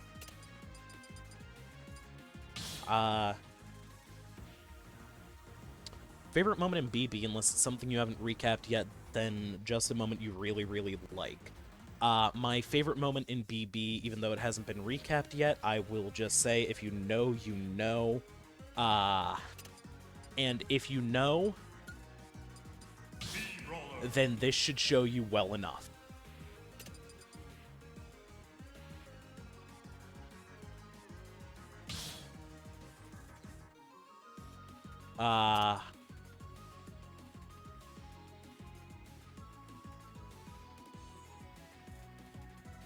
Let me check real quick if there are any others. No, it doesn't seem like it. Once again, I will drop the link to this one more time.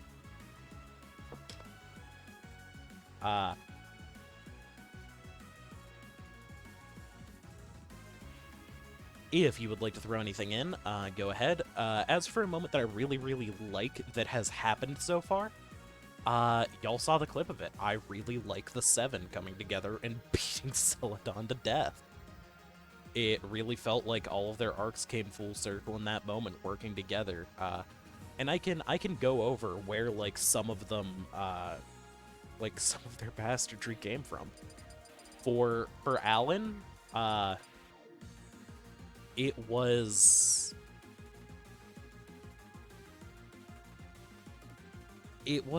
about coming over his cowardice, like, getting over it. He was too afraid to really be who he was, and he evolved beyond that into who he is today. For 7-Eleven, it was kind of a thing of letting his guard down a little and allowing himself to be, you know, friends with other people. For Chips, it was kind of working through what had just happened to him and taking it, you know, upon himself to do what needed to be done. Steve was about finally realizing that he was the bad guy. He was not this scoundrelly, misunderstood hero like he thought he was. He was the villain. And he got there. And he has become all the better for acknowledging and fixing what he needed to. For Simon, it was finally making up for what had happened. He was less of a bastard and more just... the consequences for what Celadon did impacted him and him alone. And he was able to fight through that. And... Crowler... this was the start to Crowler's redemption arc. This is where it kicked off. This is where it started. This tournament. And now he's just kind of a good dad and good dude. A little bit of a scamp, yeah, but you know. And for Todd, it was about establishing the next arc villain as someone who wasn't afraid to drop the first. Speaking of, look at your new arc villain.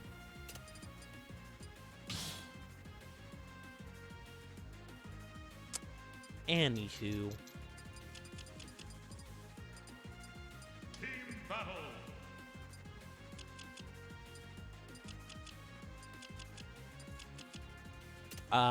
Why don't we talk about BB Gaiden 1?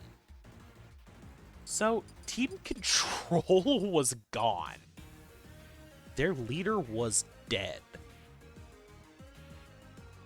So, there was a tournament held between 4 new teams to see who would take over. We had Team Chance, which was the casino team, which I believe had slots. I know Jackpot was there. I'm not sure on the others. It's been a bit.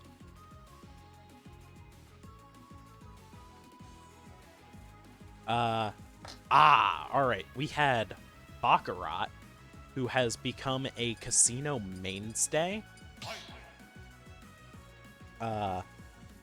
And one of my, honestly, favorite characters to ever show up in BB. Just massive himbo. And a, guy named Crazy 8, who's a Mega Man, who is just cracked in all the wrong ways. There was Team Convenience, which, God, I need to bring these guys back. Their gimmick was that they were level 5. And we had Circle K, who was 7-Eleven's cousin. We had Froster, a rat who was just done with everyone's shit. Texas. Yeah. And, God, Captain Calisthenics. Oh, I need to bring Captain Calisthenics back. I love this man.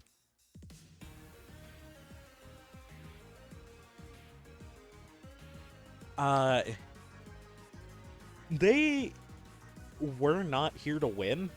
They were here to have a fun time. And that they did.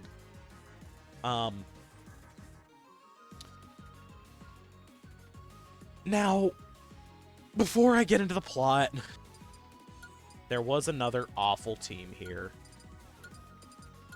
Which, yeah, twin brother. He is Pichu Cruella. She was pushed off a cliff by Pichu's twin brother. Before I go to the plot team, there is Team Cringe. There is Team Cringe.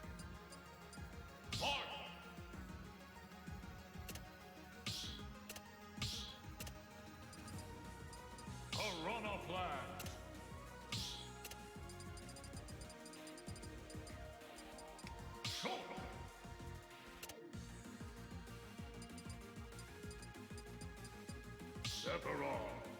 Okay. So, this Marth is Canadian Ben Shapiro. This is perfect sexist. They both die this tournament. This is Technological Ted. He is a Twitch streamer who, kind of took the, sponsorship thing a little too far. and it became his running bit. He went to therapy. He is getting better at this point.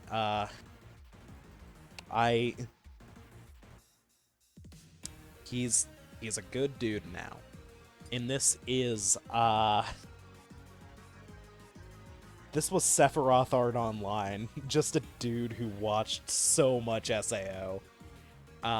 He is now Topical Tobias, who is also fine. He has found better anime to watch.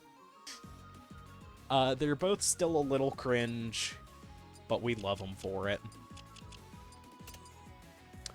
And the other team, Team Celestial. Now, I've mentioned Team Celestial quite a bit. Quite a bit. Quite a bit. This is the plot team, which includes Grim Amethyst, that mana expert kid from before, just some asshole plant named Slytrap. That's not Slytrap, that is. Slytrap sucks. Quite a bit. He's bad. And also there was just an ape.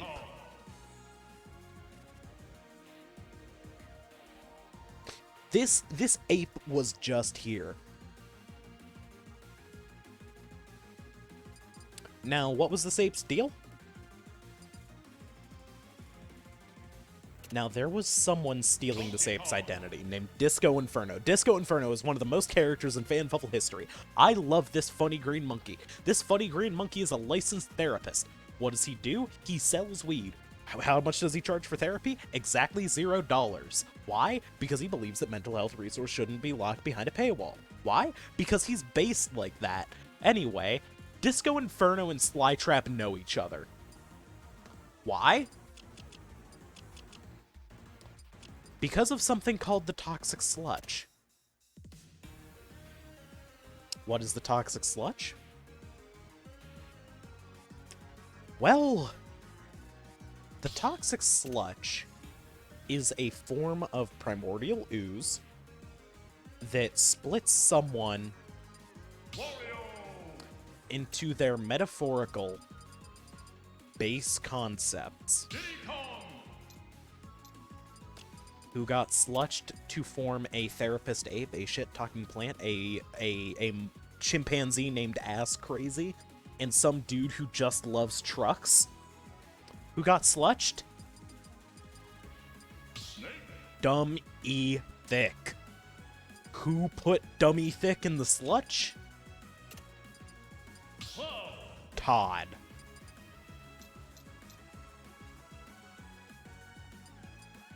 So Slytrap is Disco Inferno's brother.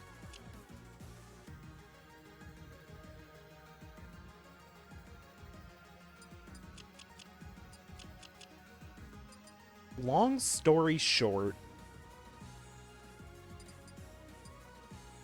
Perfect Sexist dies, gets a Baja Blast poured on him, and he becomes the Baja Beast. One of the best fighters in existence. Literally just one of the coolest dudes. He's just a frat bro that loves Baja Blast and drinks Respect Women juice like no tomorrow. We love him. The Baja Beast.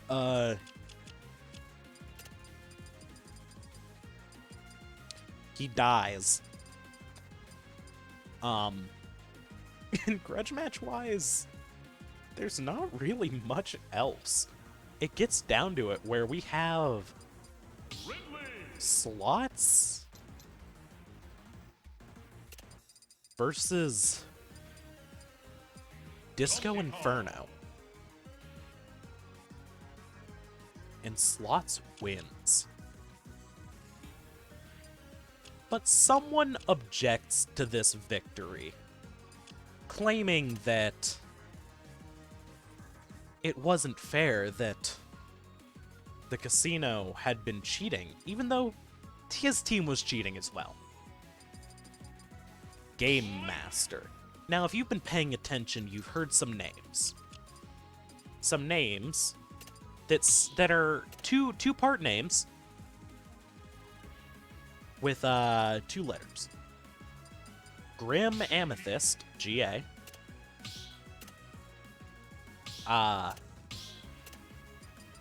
Mana Expert, ME. Those 2 together spell game.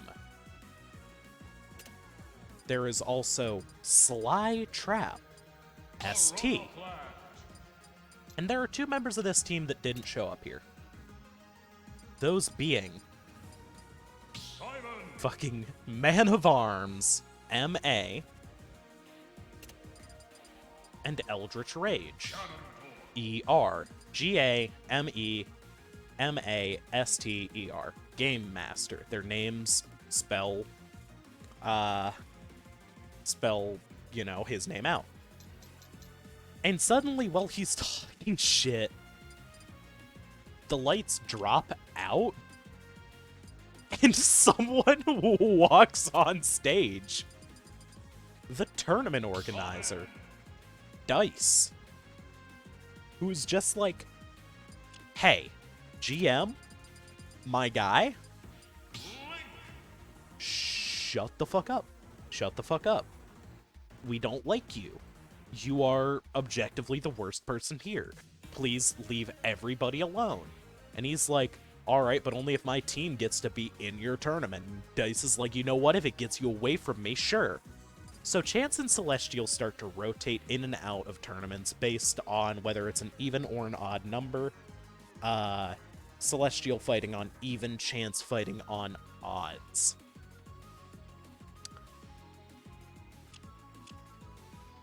And that's where Season 1 truly ends, and we get into Season 2.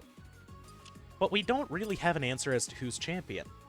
But hey, Team Cast won against the champion team in BB6, which does make her Cherry. And Brendel's the first person to get it. Sorry for peeking my mic there, but Brendel, you are literally the first person to get that. For context, to those of you who cannot see the chat, Brendel, Chance fighting on odds.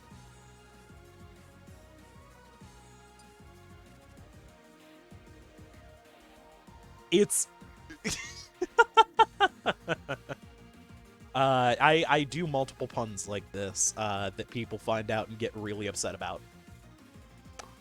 Apparently Basalt knew as well, but thought it was obvious. It be like that. Oh, apparently everybody thought that everyone else knew. No. This was never something that got revealed as to why it was like that, just because it was funny. So we go into BB7. BB7. Oh boy, BB7.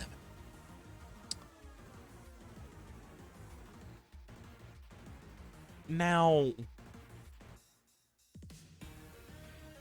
BB7 starts with an investigation into where, into the lighthouse that Skyfall was locked in. Because during the exhibition, Robin.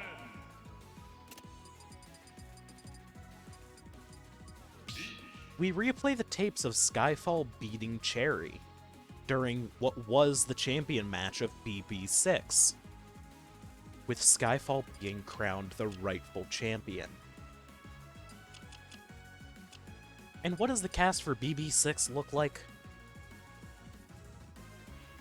Team Crime. The Child Murderer, 63. Team Corpse.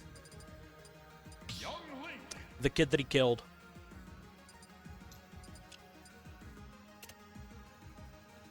Now, why did I do this? I don't know. I simply forgot. I did not think about this. Team Crush. King Fanta. Who it is revealed is working for Todd, as is 63. What day was this? I have no clue. It was about 7 months ago, which would have put it January, what? 1, 2, 3, 4, 5, 6, 7. It was in July. I know that much. If our historians, and I'm saying that something about a whole ass bird showing up? I don't know if a whole ass bird showed up. Mailman Ted did show up. But anyway, Team Crack brought just a straight up sleep paralysis demon named Fever Dream. Oh no! Yeah, Dovetail showed up, right? Because they were investigating the lighthouse. That reminds me of something that I do have to go over, which is Cherry Squad. Team Chance brought an entirely new member named Dart.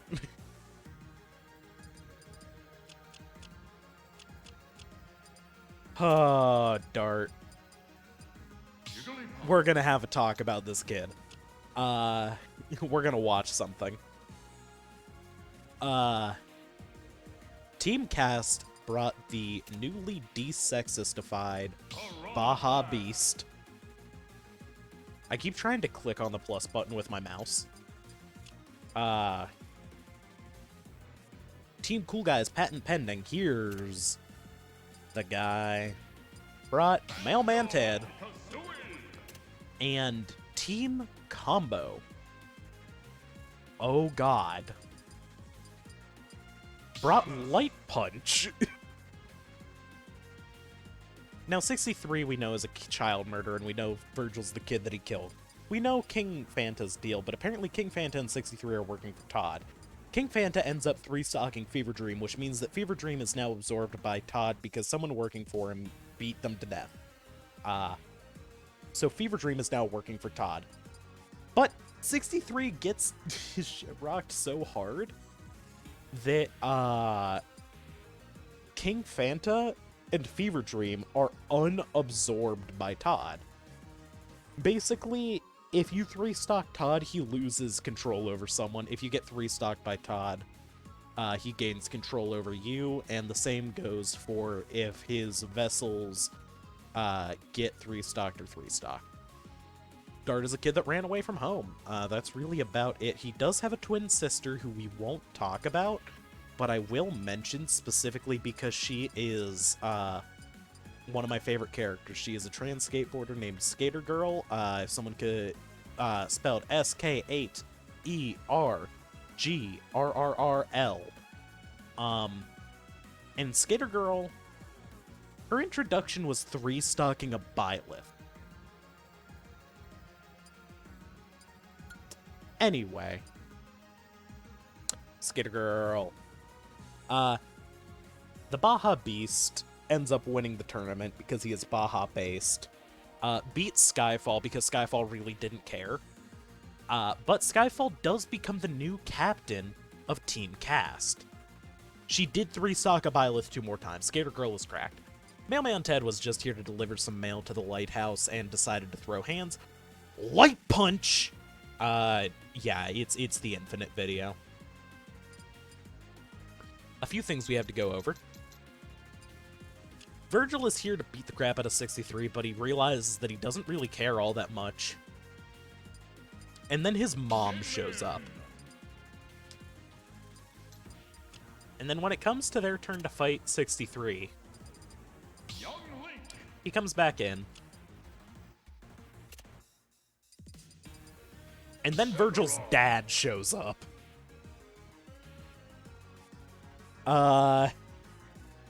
Now, They 9-stock 63. This is Pygmalion Alterson, this is Marie Alterson, and their kid, Virgil Alterson. They were very upset about this man killing their child. Even if he did get better, because, as it turns out, he is half demon, a witch, and also just, like, kind of in the line of succession for becoming the king of hell, even though his father does not care about it and kind of has renounced that whole thing. He is technically in succession. We do also learn through Skyfall that Cherry has other quote-unquote projects, or things that she has treated like shit magically. Those being Schrodinger, who does not make an appearance, but there are 3 others that do. One of which being Partridge, who was kinda a Skyfall 2.0, as well as a cat named Elgato, and a very, very large pigeon with a hammer named Dovetail. King TDD. This is a whole bird. Anyway, those 3 get dealt with,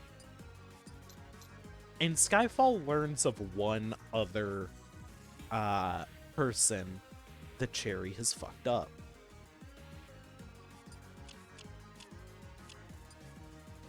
Specifically, he learns that Cherry has a son.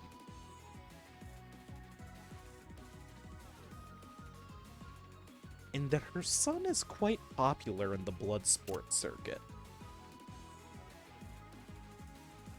Her son being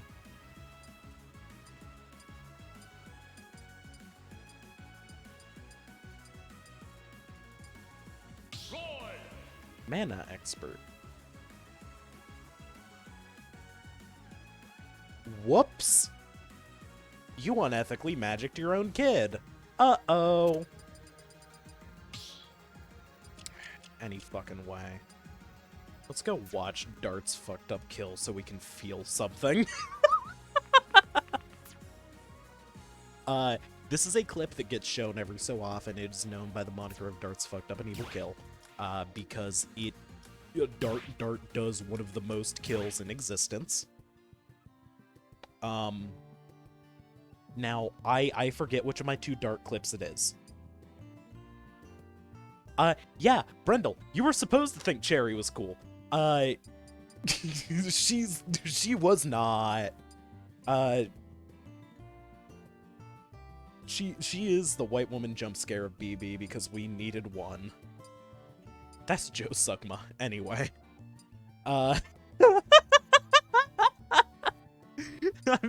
Sentences that make no sense unless you know. Is the short one with Dart's kill, or is it the long one?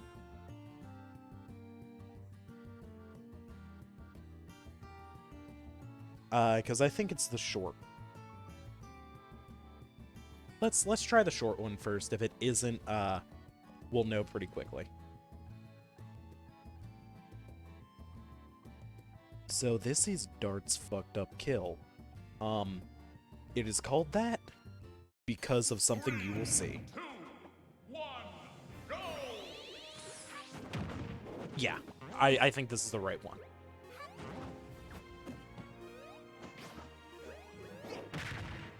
I'm going to mute up while this happens because I do want to grab my drink and refill it.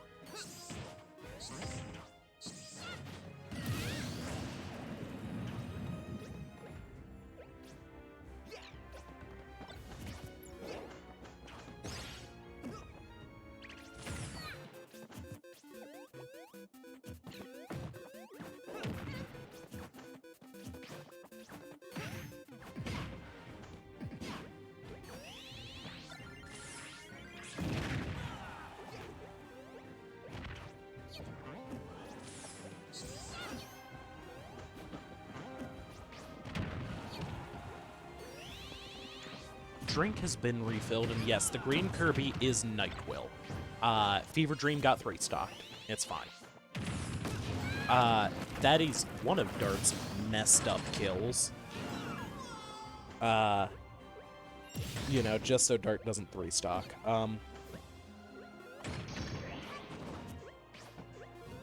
Now, Dart, is a Sonic, so he is a squirrely little thing, and completely dodges that. And I want everyone to watch Dart's final smash meter. Once it fills up, we're nearing on the kill.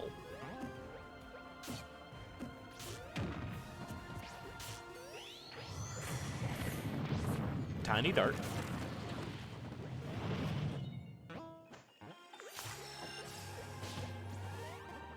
Take another sip of my sweet tea, because I have some of that as well as water, because I wanted something with sugar in it, because, you know.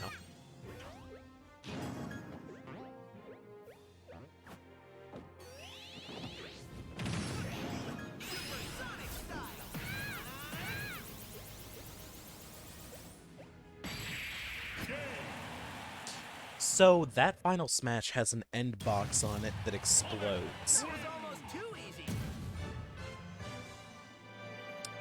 Anyway, that's Dart's kill. Which is such a momentous and stupid kill that we had to preserve it. Speaking of, the next tournament had quite a few of those. It was held in Giant Smash. And... well... fuckery happened.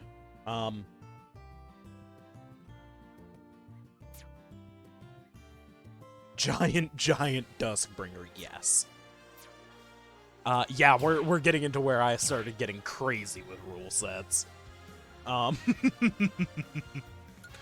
Let's get some, you know, we're in an arc that I like to refer to as, the Todd Arc Cherry Mini Arc, which does require a certain song. Actually, you know what? We'll wait for that song. Why don't we... I like this.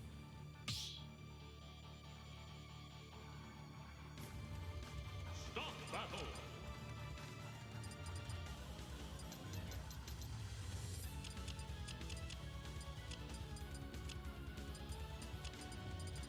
Team battle.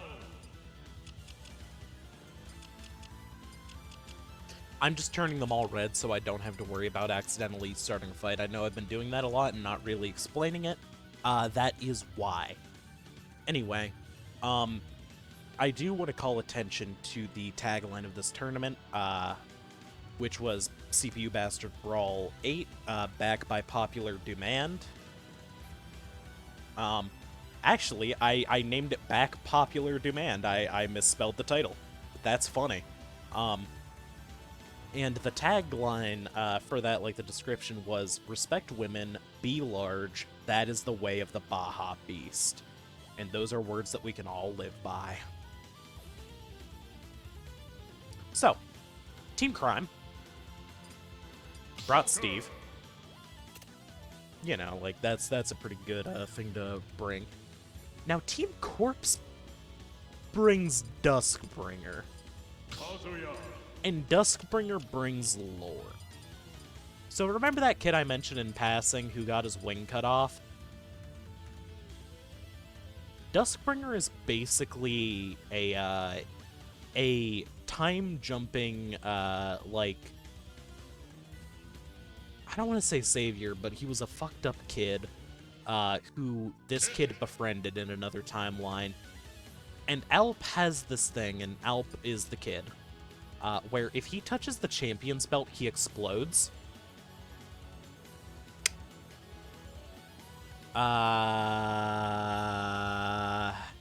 Yeah. And Duskbringer is trying to stop that. Now, Duskbringer did one other thing. He was the one who is responsible for the blind swordswoman, who we have come to learn is named Chamomile, who burnt out Camomile's eyes, and is the reason why she is both blind and so averse to fire. This Duskbringer has been through so many different timelines and has learned to be a better person. He has taken responsibility. He and Cammy are now friends because Cammy, number one, recognizes that this is a completely different person and also has recognized that he has grown, while still acknowledging that, yes, Duskbringer did do that in a different timeline to a different her. Heavy stuff out of the way. We have our Team Crush member. Who's our Team Crush member, you ask? Donkey Kong. A whole gorilla. Anyway, this is Ape. We love him.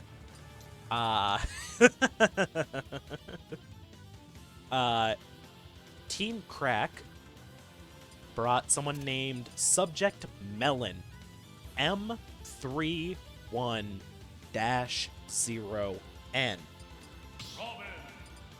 A being who is almost entirely made of sugar. We love them so much. They're so good. They're a bit hyperactive. They're fully just on board for the chaos. Let's see. Team Celestial brought Mana Expert. Mana Expert turns out to be a fan of Steve's streams. Actually being a moderator for them, which is just funny.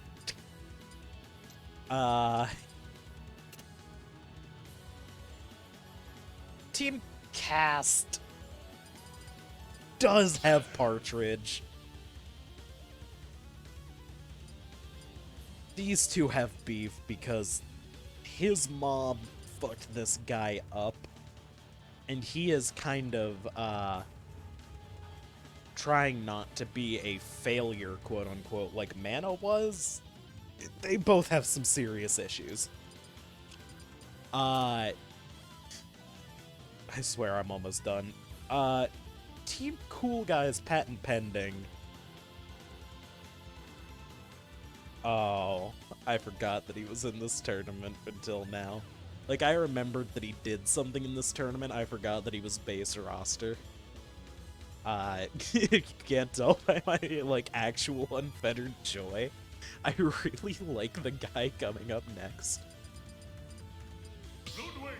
Caesar Desist.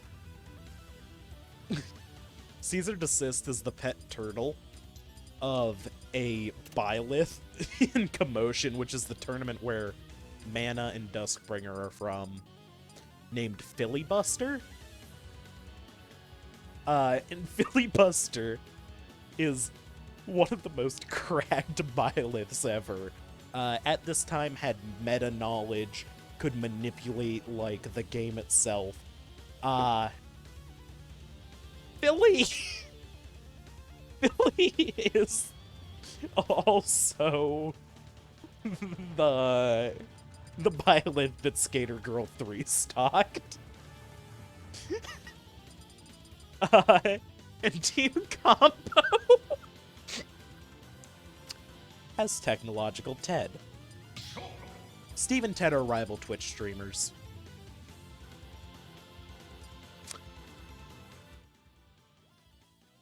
Steve is also crushing incredibly hard.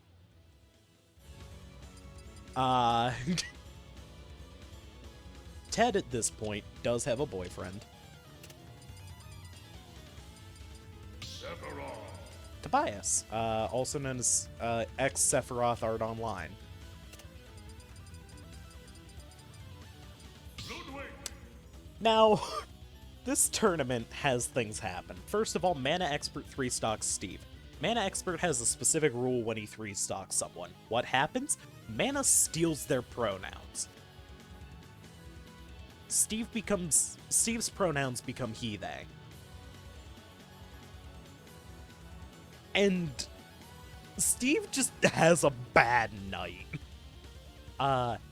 And someone comes in. Nah, I'm just kidding, but he looks extremely like him. It is not Celadon, it is the Amalgam. The Amalgam is a creature created by Todd from the essences of 63 and Celadon. Weirdly enough, the Amalgam's a chill guy.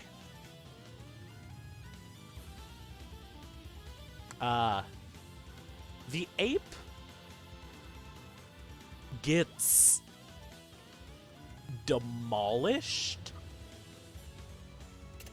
and Roulette comes in.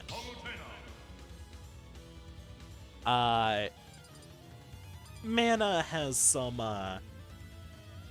a conversation with a shadowy figure. A shadowy figure, no. As I am. Who is I am?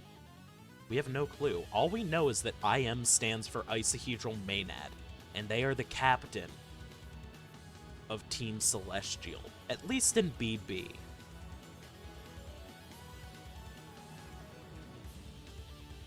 No. What I mean by the ape got demolished is I mean the ape got demolished. We will watch it. But the winner, unsurprisingly, because he's a Kazuya, was Duskbringer. Duskbringer, however, really did not want to be champion. So he was just like, hey, Baja Beast, listen, you're still champion. I need you to engineer a rule set so I can stop being champion because I have shit I need to do. So that did happen. You're going into BB9, so I should get that bracket loaded.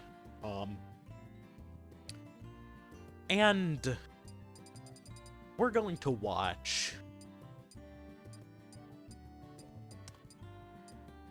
the reason why everybody loves Caesar Desist.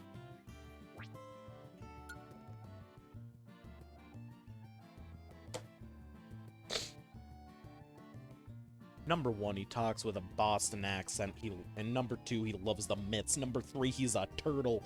And number 4, he is capable of digesting plastic and has gotten to work at destroying the Great Pacific Garbage Patch. Also, he's a lawyer. And a turtle. Alright, see ya, Brendel. Take care.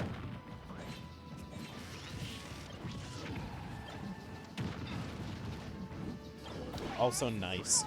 Now, this match has one of the most moments from BB in history.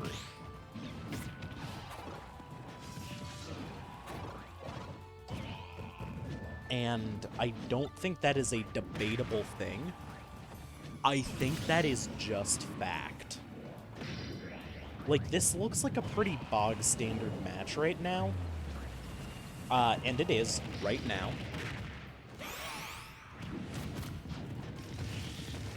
But I would like everybody to watch for the lava to rise.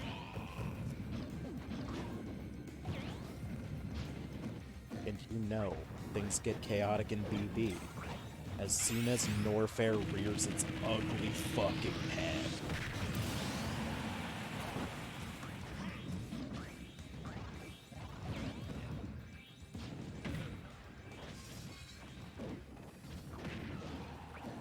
So Caesar's down, right? And, like, losing a match against an ape doesn't seem like the kind of thing that would get you revered in BB history. And it isn't. What Caesar does in a few moments here will always be regarded as something that we refer to as the log roll.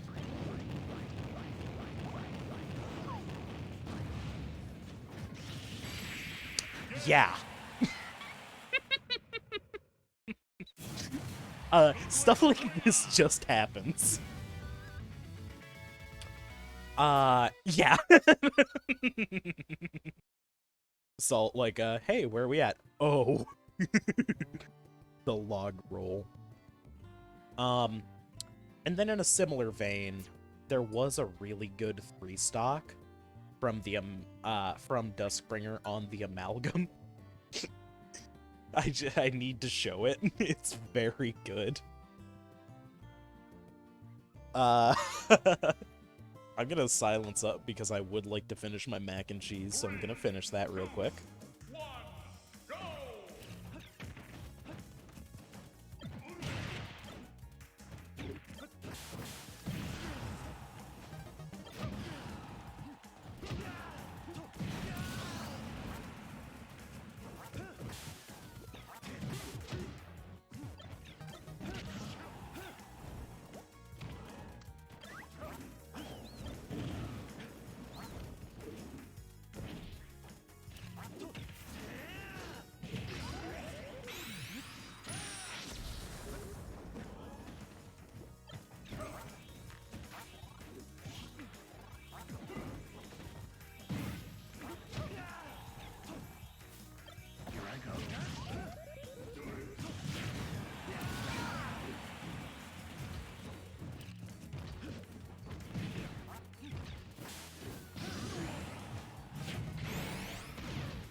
Yeah. That happened. So anyway, BB9 was a doubles tourney with a theme of family. And you know what? With all of the, fucked up familial dynamics we got in Fan Bubbles, it's nice to have a tourney where, we see all the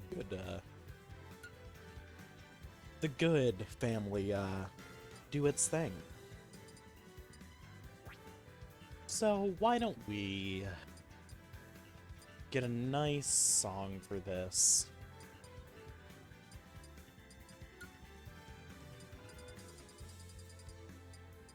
I think I'm gonna put on Acid Fuse because I like it. Stop battle.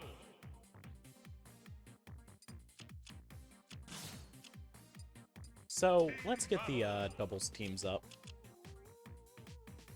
For Team Crime, we have some new characters. We have Gumshoe, a man who was turned from this Roy into a fox by, you guessed it, Jerry. And we have Smash and Grab. The Pyra is Smash, the Mithra is Grab, who were cursed to be completely unable to coexist in the same space, and thus need to swap in and out. Yeah, Cherry did that too.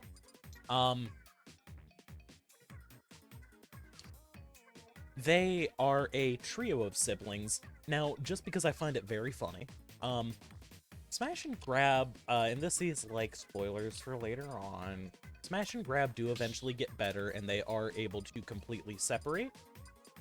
Smash becomes a Zelda named Lavolite, and Grab becomes a Roy named Saber. Notably, cringe fail trans bisexual. And this dude just transed his entire gender. Good for him. Anyway.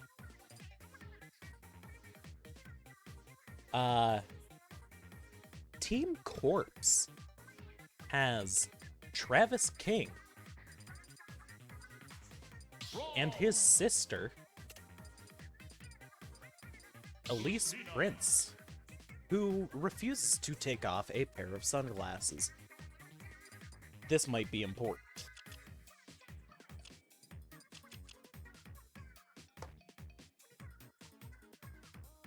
Team Crush has Babysitter Alice, who is this Inkling, and her sister, Joker. the Photographer, who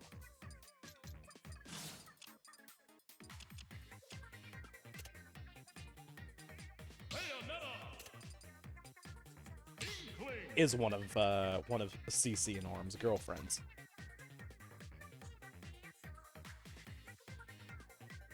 Oops, I just opened a tab of Microsoft Edge. Go away.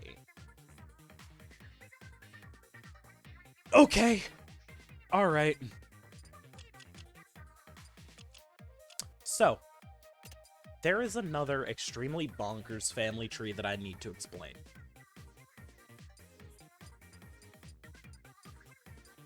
This is Carl Weezer. Carl Weezer is not the child Carl Weezer from the show. He is merely an eldritch entity that has simply taken the form of that child. Carl Weezer has kids. The Eldritch Abomination, simply known as Carl Weezer because, let's be real, no other name would suffice, was the father of He-Man, who got three-stocked and became He-They-Man, then got three-stocked again and became They-Man, and is now It's-Man. And he is very proud of his son. And don't worry, it is doing very well. It's-Man, don't worry about it. It is, like, actually having a pretty good time now. And then there's She-Ra, who is now named Fey-Ra. They're doing well as well. Carl Weezer has a cousin named Hundo and the Gex.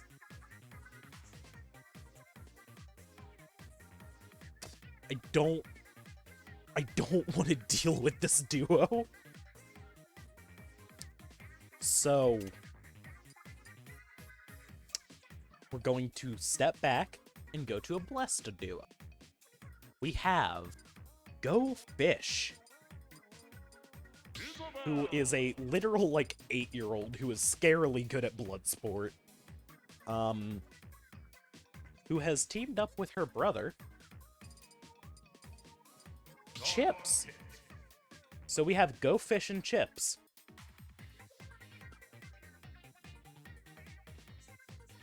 If you get the joke, you get the joke.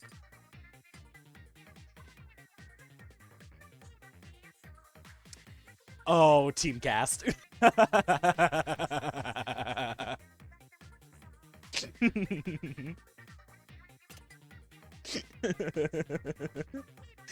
I'm giddy, like, about this duo. I love them so much.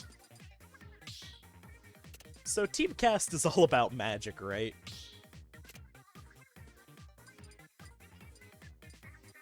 We have Lowent the High Wizard, who claims to be a great magician. Really, he's like a D&D player who got way into LARPing and is just a massive himbo. And his stepbrother that he is really, really good friends with, named Cyanide, who claims to be an alchemist, but actually just produces things like Potion of Neurotoxins. Cyanide did bootleg his own HRT and went full alchemy on it. Listen, I need to have a streamed fanfuffle where these two are here, because because these are some of the best characters in BB. Do not separate them.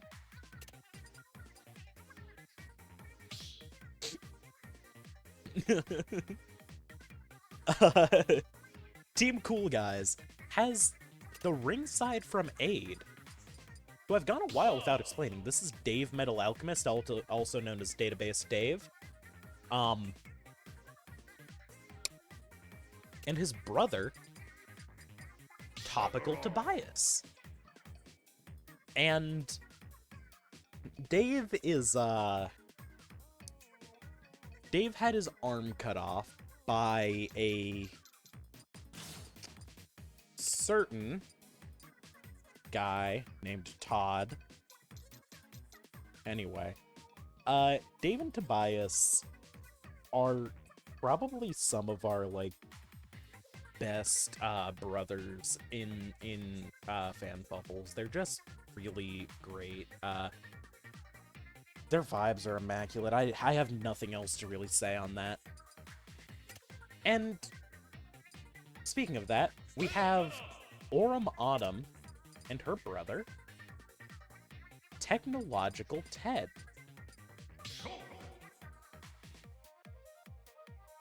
So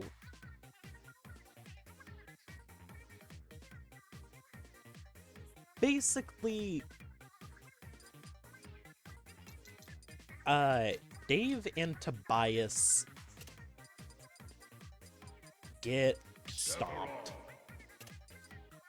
And Dave and Aurum are just like, alright, you know what would be funny? Yeah. If we just left and went and grabbed, like, coffee or something, you can bring your, and Dave's like, you can bring your girlfriends along, and Aurum's like, sweet. And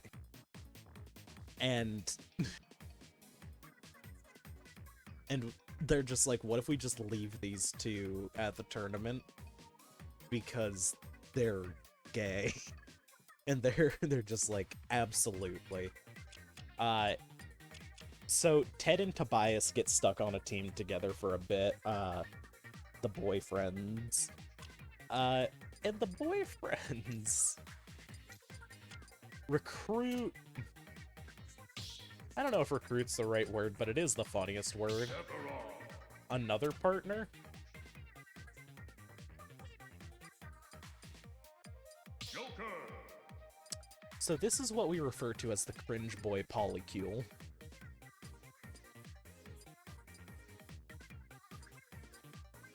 Listen.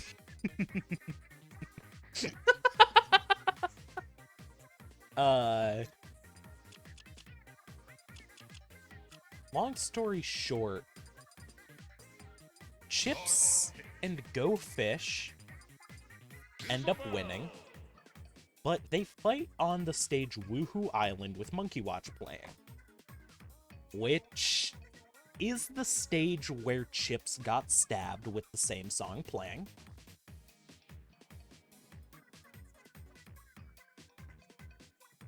And Chips is having a bad time. So we go to our resident therapist, who does his best to help Chips, like, calm down, when someone walks in.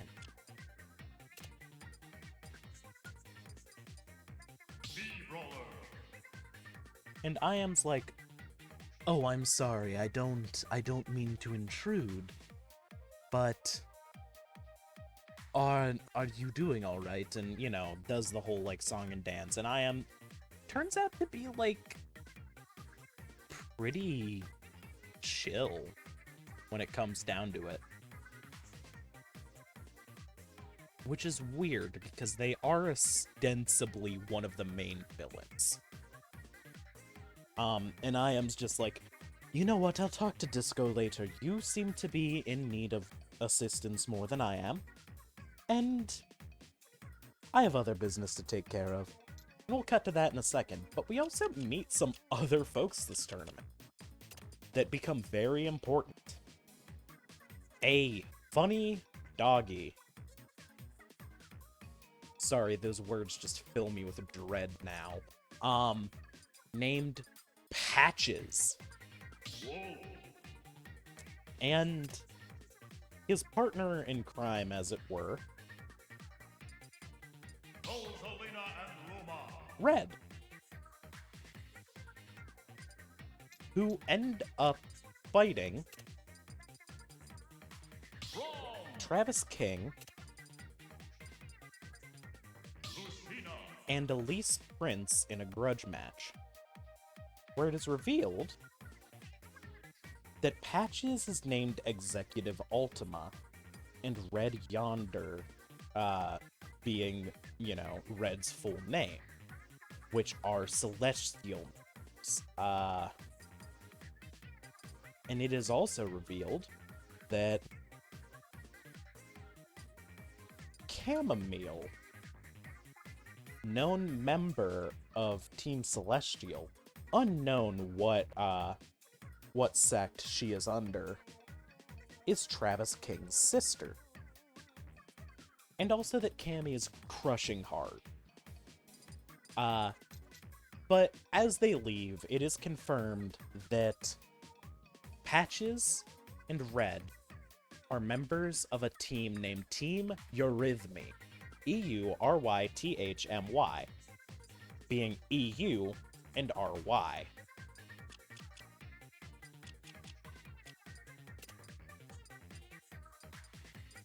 We do follow Dice as well.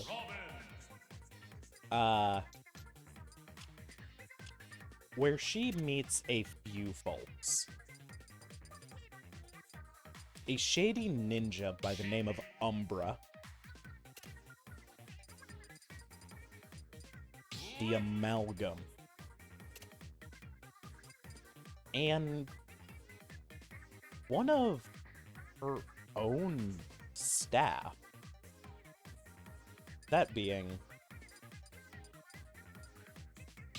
7-Eleven, who is vouching for both Umbra and the Amalgam.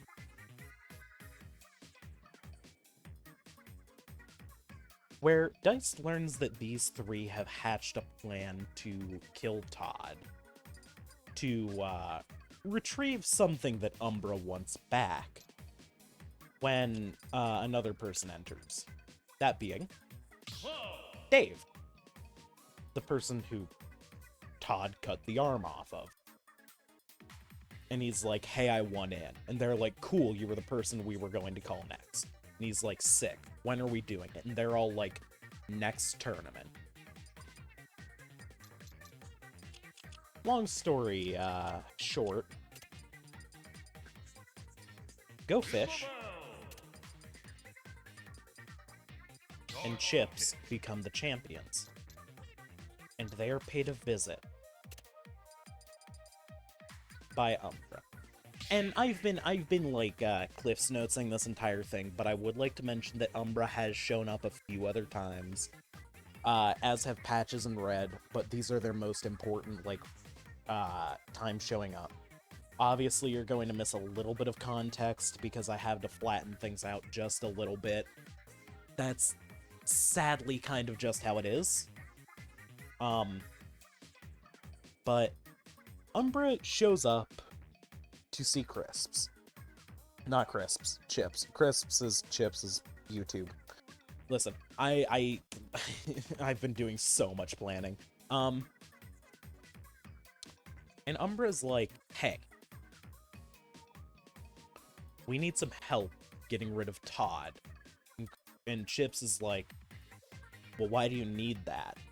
And then Umbra's like, Chips, you know who I am. And Chips is like, yeah, I do. But that doesn't mean, like, the cameras aren't rolling. And Umbra's like, damn the cameras. I want my fucking sword back. And it turns out that Umbra is Alan, fighting without his sword. And then we make it to BB-10. In BB-10,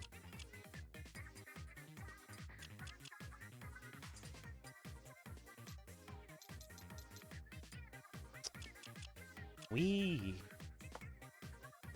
get our cast list.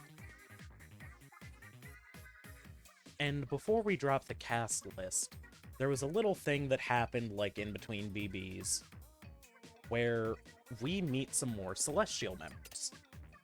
Those being Disco Inferno, who has helped Slytrap out, a warped and kind of fucked up lady named AN, which we learned stands for Abandoned Network, and Chamomile, Chroma Elevate, Disco Inferno, Slytrap, Abandoned Network, Chroma Elevate. DISTANC. Distance. But who is Distance? Crash and Burn, who was revealed to have been working with Celestial, and claims to have sent Cammy to infiltrate BB since its inception, which is why she was working closely with DICE. Same with Disco.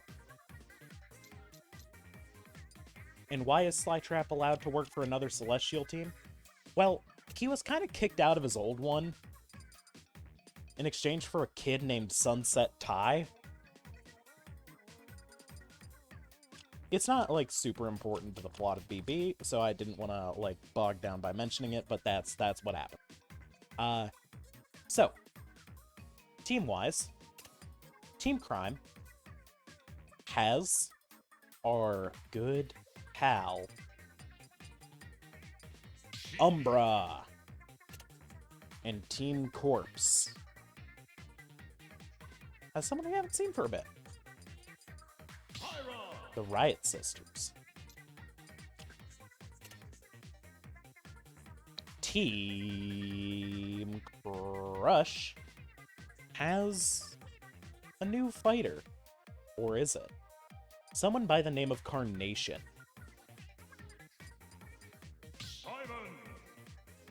Simon. Simon's name is Carnation because he was a florist before the whole time jail incident, and he is back to being a florist now. Carnations were one of his wife's favorite flowers, her favorites being chrysanthemums, and chrysanthemum is the name of the spirit, because I felt like crying when I made that. Team Crack has brought Subject Melon. It was just swell. We love them. Team Celestial has brought the captain of one of their teams. Distance.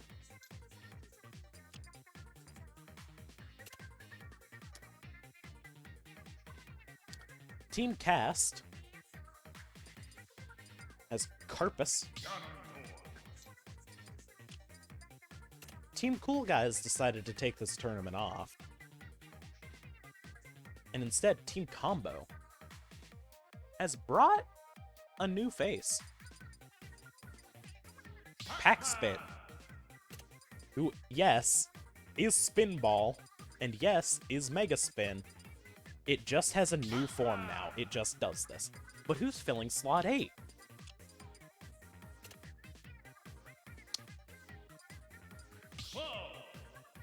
Todd.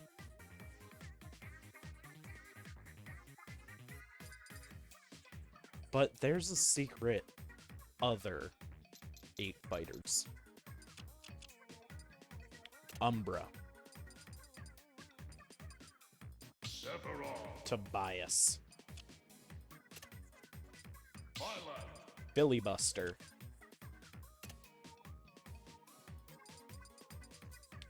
Disco Inferno.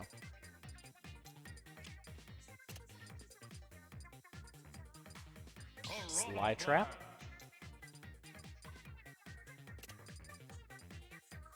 Pokemon Trainer. Abandoned Network. Lucina. Chroma Elevate, and someone from Aid. A fucked up little undead goop child named Caligo. If you would like more details on Caligo, ask Sneck. They are always happy to info dump about their funny little goop guy. If you are not in the Chongo Chord, the TLDR is that Todd has a brother named Diablo. Diablo accidentally killed his kid, kind of gave up everything to bring him back, and it didn't work all too well. So this is Todd's nephew. But these 8 basically stalled Todd out from ever getting to any of his matches, and Todd was disqualified by default. And Todd got pissed about this, and fought the person with the highest record. One of the champions. Umbra because he wanted his sword back, damn it.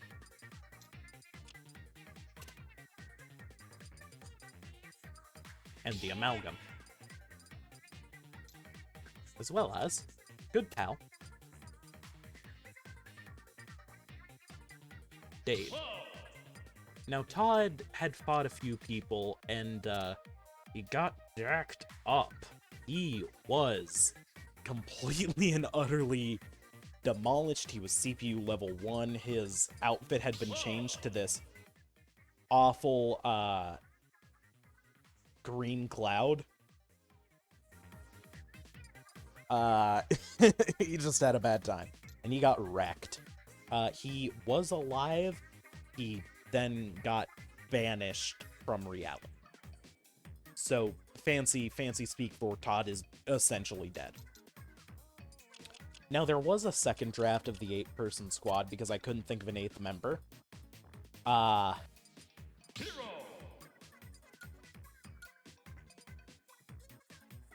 If you know, you know. If you don't, that's Vriska.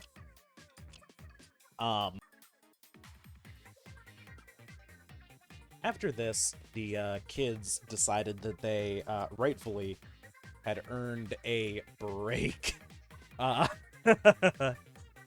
And held a slumber party pretty much at the Alterson house. I'm not going to mention a ton about it because there wasn't a lot of plot. Except for one real thing, which is that Chip's family is rocky, and Alan knows this. In fact, he was the first person to really, truly understand. Because Alan saw some ghosts. Enderman. Kirby. Some ghosts of Chips's twin brother, Everett. Kirby. And Everett Swablu.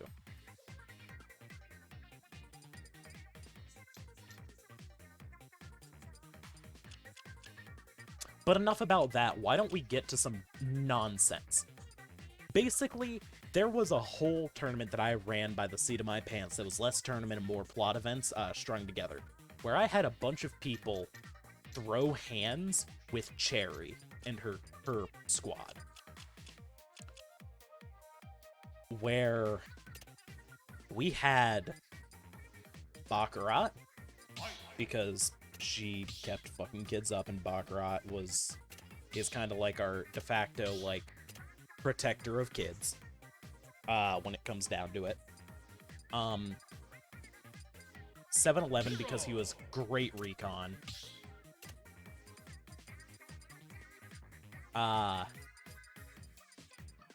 Skyfall, because Cherry made his life hell. Smash and Grab for the similar reason.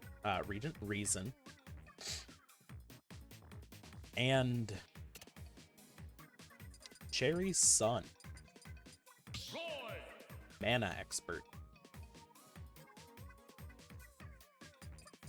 And Cherry had her own squad. She had her guide, the Forest Man, who Cherry killed the family of, and he just broke. He hasn't shown up again since. We believe that he has just delved into the forest again, never to be seen again. Oh, right. It was 6. I would like to add one person to that earlier set of 5. Sorry, my brain's a little fried. We've been going on for 3.5 hours almost. Labracadabrador was here as well. There we go.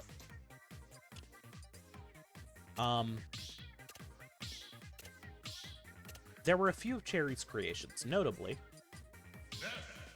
Partridge, who was Skyfall 2.0, and it has some really, really bad shit related to that. Elgato, who was Labracadabrador 1.0, cannot fully communicate, can only, like, mimic what other things have said. The big bird with a hammer, Dovetail.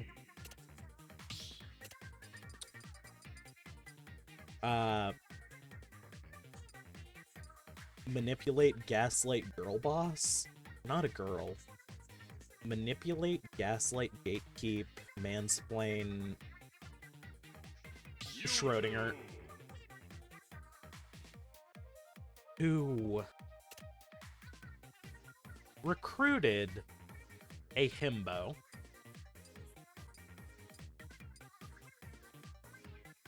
Kazuya. named the Ferryman. The Ferryman, if you know anything about CPU kerfuffle, Kin's Kobold. Now, of course, there's one other member of this team.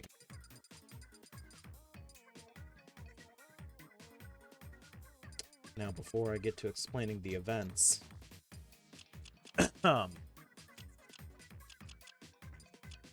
do y'all like theme music? Because one of our pals has some of his own.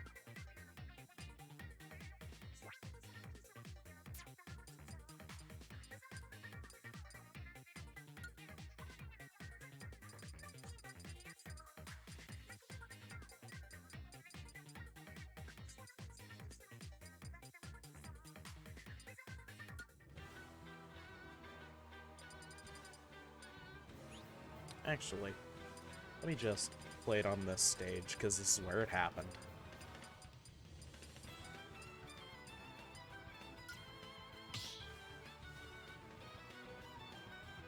A few plot important things happen.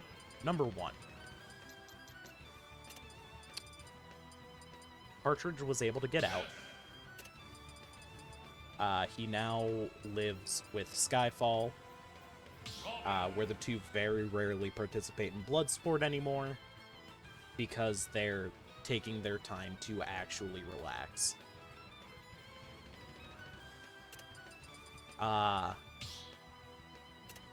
The entire tower that Cherry had built was burnt to the ground, with her inside. Now, who did that? Roy.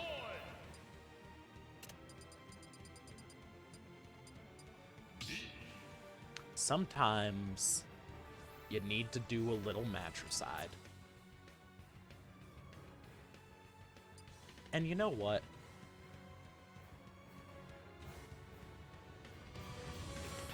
I'm cranking it. I'm gonna take a second to listen to this, because this is the theme music that played. Well, Hannah did a little bit of matricide as a treat. And let me check real quick if I have the replay of this. I should. I should. But you never know.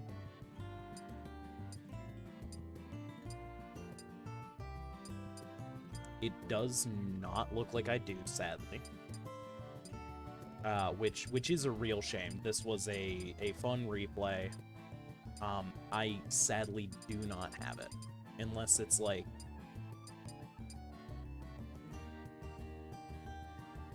the fuck is that? Anyway. I do not have the replay of it, but Mana did 3-stock her. In a match where that was not guaranteed. He fully got his revenge. And aside from the lingering consequences, Cherry is no more.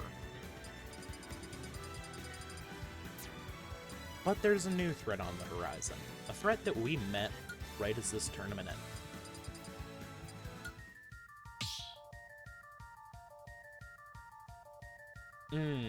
Stop battle.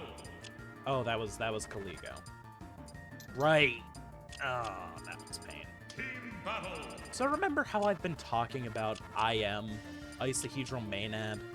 A character that keeps showing up that nobody knows the identity of, that has been haunting the scenes for a while now.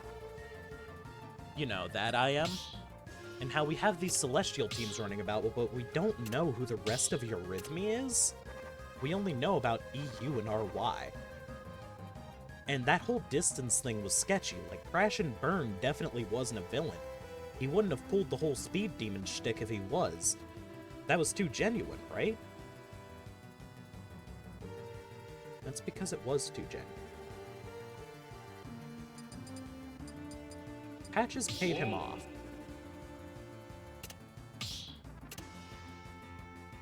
Patches, Executive Ultima. Red Yonder.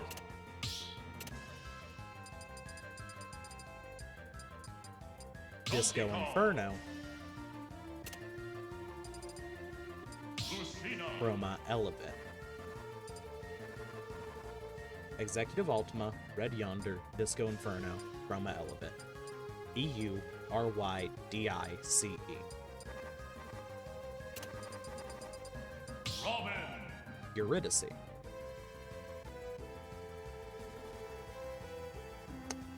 Uh-oh. The tournament organizer's the arc villain, and has been using the alleyway, which is an interdimensional portal across the universe, to essentially ascend to godhood through narrative relevance, while using the alleyway, which is revealed to be a living, breathing creature that feeds on secrets. The very thing that DICE set this tournament up to include. She's been feeding the alleyway. And her plan is almost done. Hey, remember how Celadon had that sword that could lock down spirits? Remember how Celadon died and the sword was never seen again? DICE has it. Remember Schrödinger, who exists between life and death and therefore conquers both? Smash and Grab captured and delivered him to DICE. DICE used his essence to conquer life and death herself. Hey, remember how there was the green sludge? There's red sludge and blue sludge too. DICE has all three. She has been collecting things. And now we go into BB12, where I would describe the first team, but that's Team Celestial. And you're looking right at it. DICE herself is nearing godhood. She is no longer Eurydice. She is no longer DICE. Instead, she is Cerise. What is essentially almost the goddess of knowledge. No, that's someone else. The Black Rosalina, not Cerise.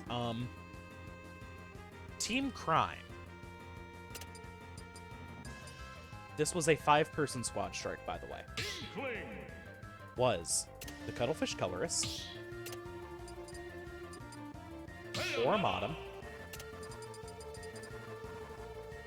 the Photographer, who has built a Death Ray, don't worry about it, and the ringside for Toe, Wolo One Ninja, the 4 girlfriends, and their straight friend, Mallory Praxis.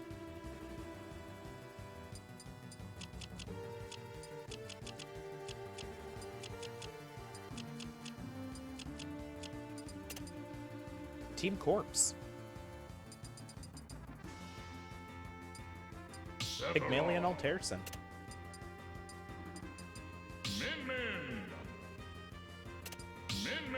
Marie Alterson. Their cat, Mr. Mittens.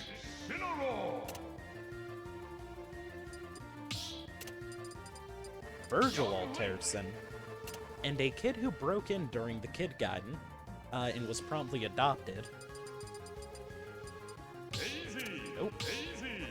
Benny Alterson. The Alterson family just came to kick some ass, and also they brought their cat.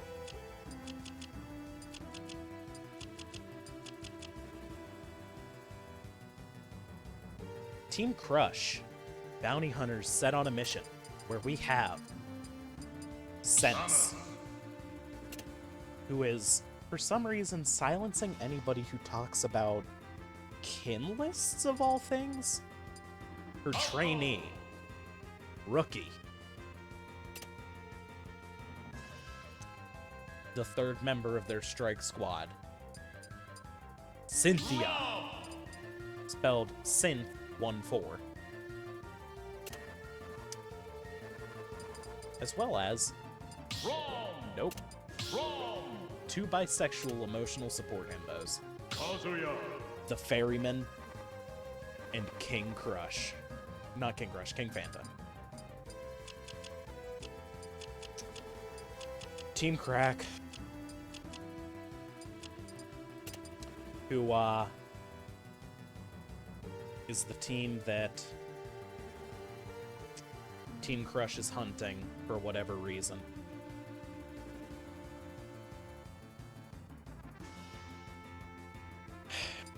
This is Mel's first experience as captain. They took over after Crash and Burn retired after the whole distance thing. Which is understandable, let's be real. God.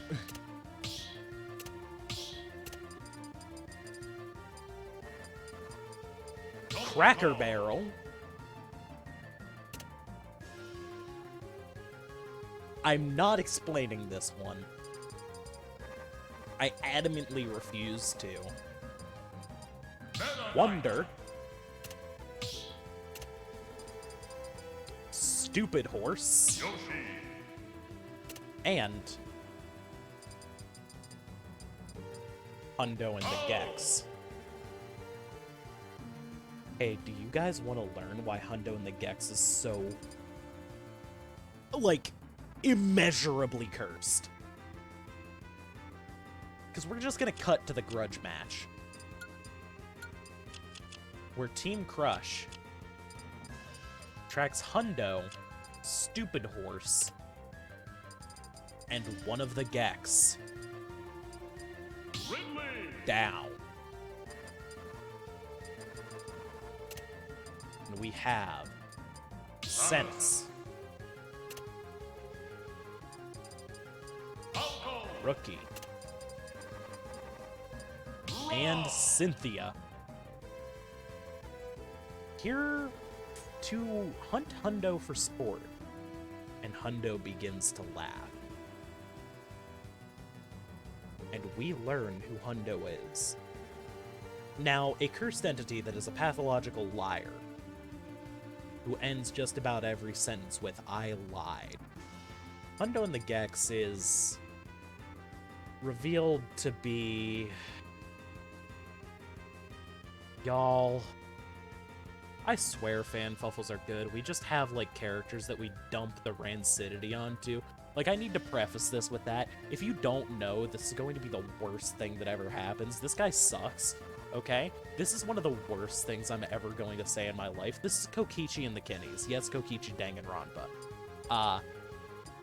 Anyway, the Gex unionize. This big gold Ridley gets renamed to Union Rep Gek, also known as Erg, which is the exact sound that everybody made when Hundo and the Gex was revealed to be Kokichi and the Kinnies. Anyway, he gets sent to Super Hell.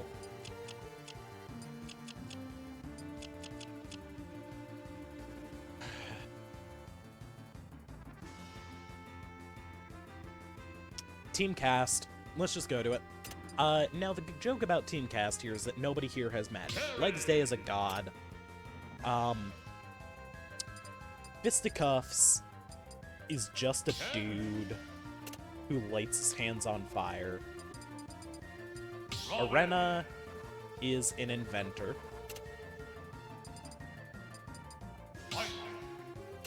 And you know, Lowent and Cyanide. Now, eventually it is revealed that Arena is actually named Alyssa, and that was a stage name, and that as an inventor, you know, like, she only started doing that because she lost her entire ability to do magic. To the same sword that Dice is wielding. Which we learn was made by Dice's ex, who stabbed and nearly killed Alyssa. This ex being SI. Rosalina and Luma.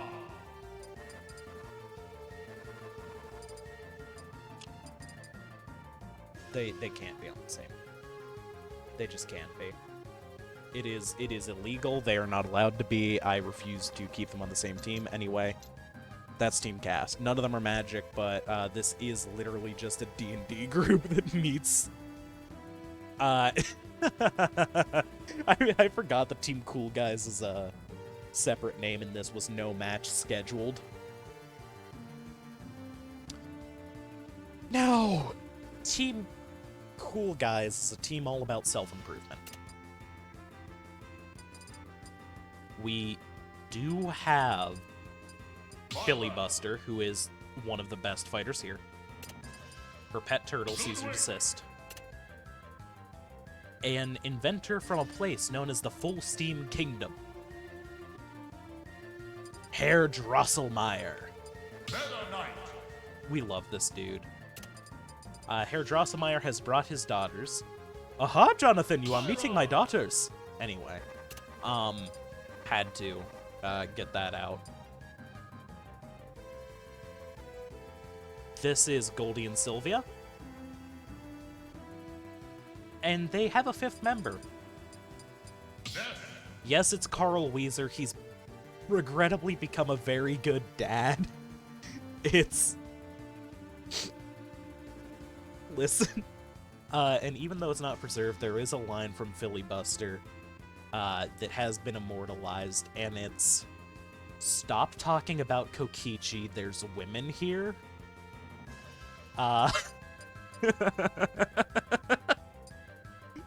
Which has the same energy as just, like, "Stop talking about X, you're scaring the hoes."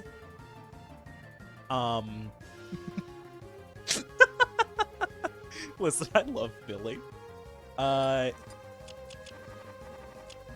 then finally, we have Team Combo, where the new captain of Team Combo, the brother to the old captain,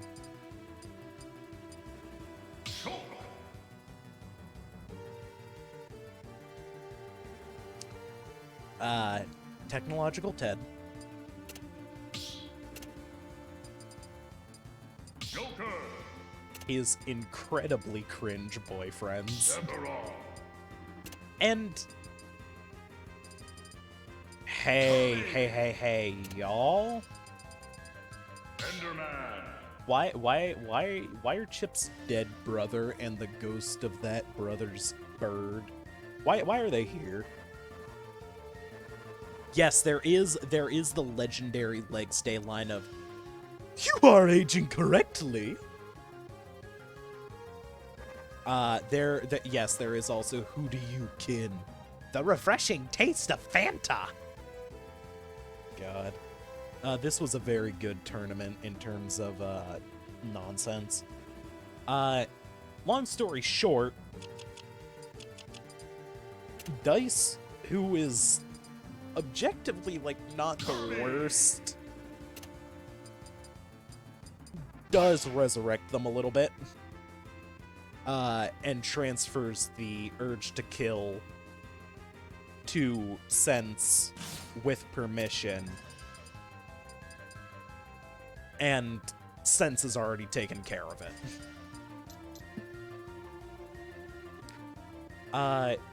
Chips' brother is alive again.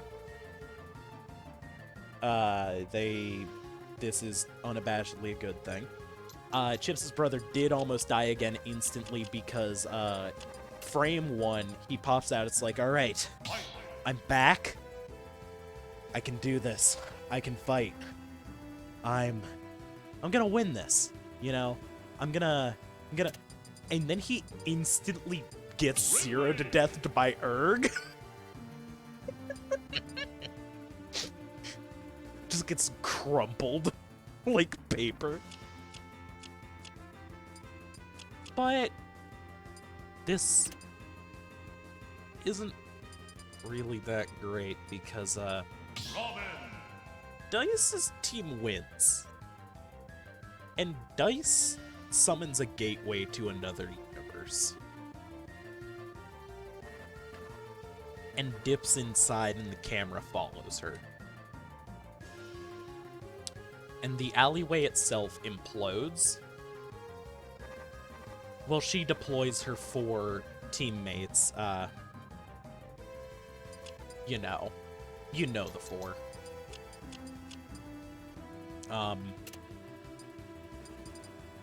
Lucina. Whoa. These folks. Donkey Kong.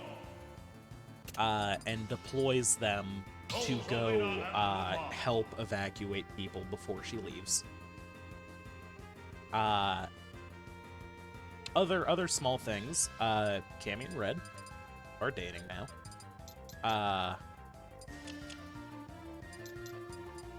Alyssa. Robin.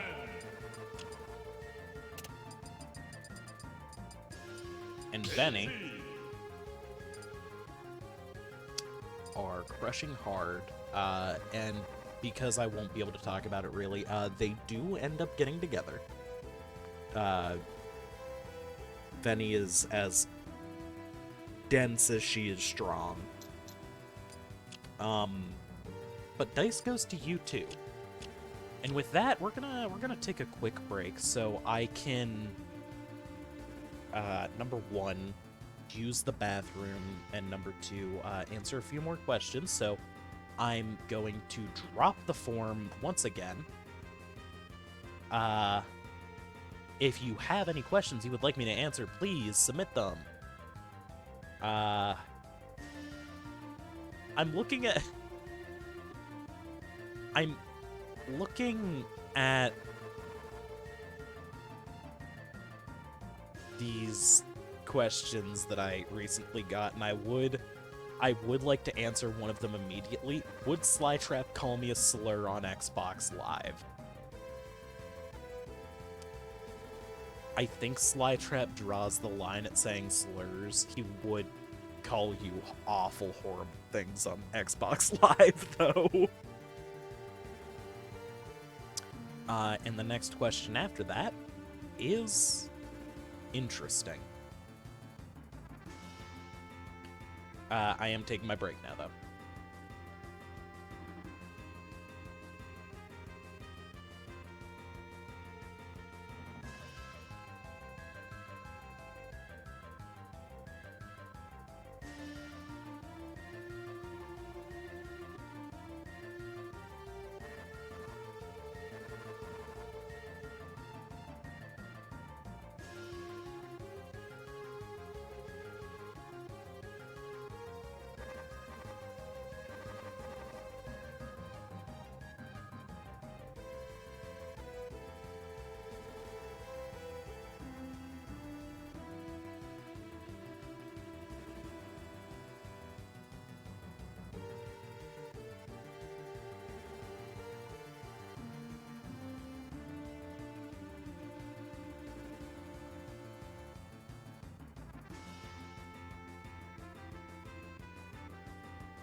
All right, everybody, I am back. I hope everybody has gotten their drinks, gotten their other refreshments, taken care of whatever they need to take care of, because we are starting back up with a few questions.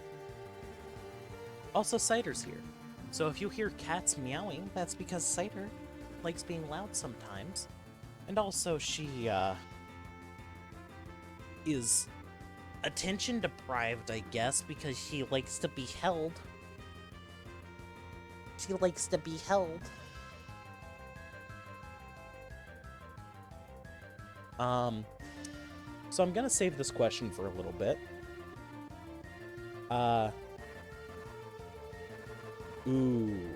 From Basalt, what do you think you would have done differently had we been on Twitch the whole time? Yes, Cider. I probably would have relied a lot less on, like, supplemental little, like, written bits to, do some extra plot stuff, because that's harder to distribute. And there would have been a lot more audience participation through polls, straw polls, whatever. I also would have, probably been screwed over by, continuity a few times. But, you know, it's fine. From Garf, out of all the styles of tournament BB run, round robin, single elim, each person, single elim 16, single elim doubles, triples, 3-person squad, 5-person squad, and Swiss, which tournament would you say is your favorite? I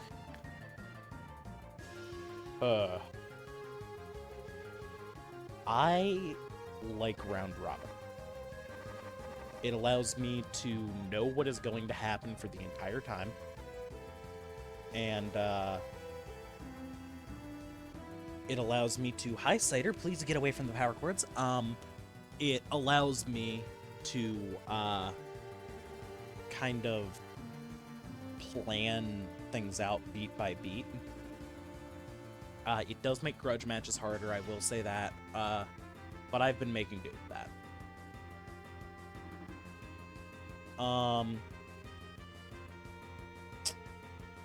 Let's see.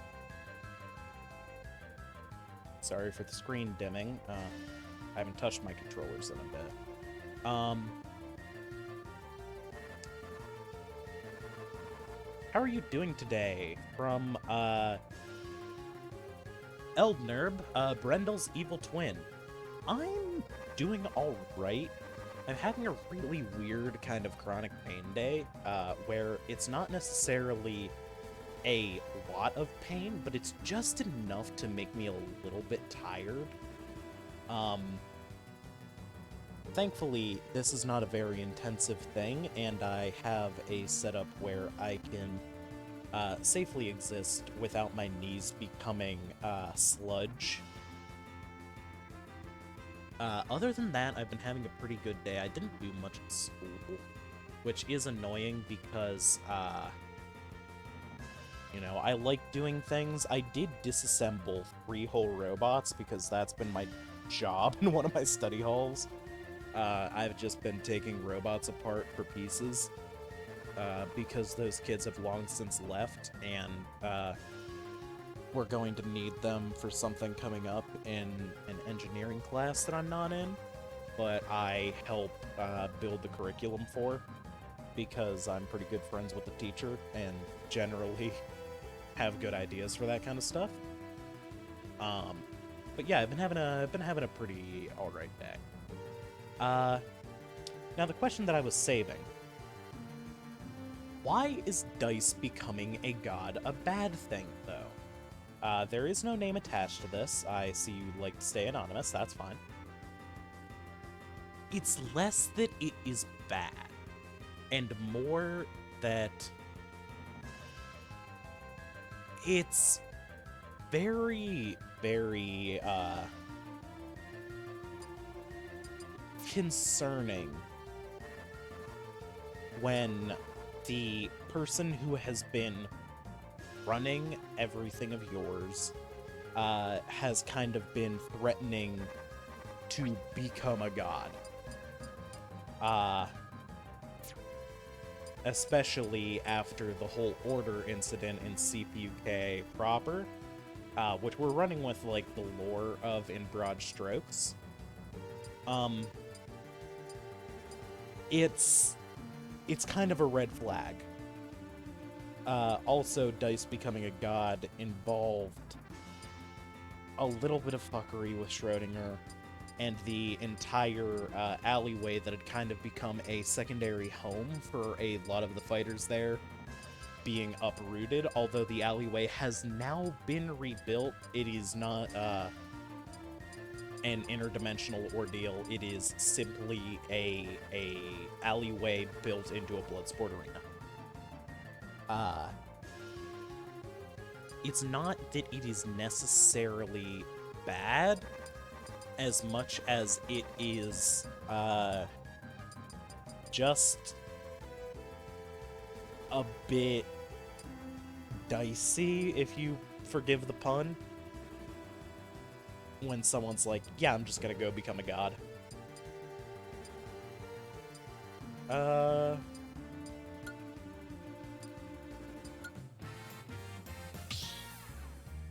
Alright. Let me repost my questions link. If anybody would like to submit anything else, I'm also going to put it in CPK Gun, and I am now talking like an auctioneer. There's a little insight into what happened when I was commentating that one Blazeball final. It is also going into main CPK Gun chat just so I can answer more questions.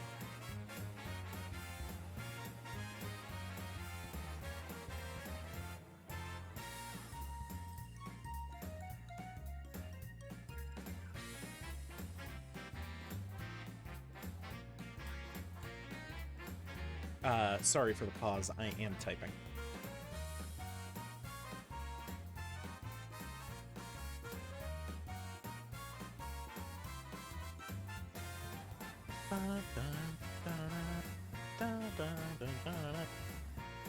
I just really like Beer Getaway.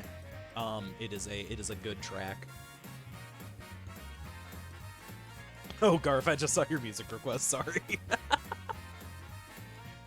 Oops. Why don't we start with a description of the new teams? Because BB13 marks the crossover into Universe 2. I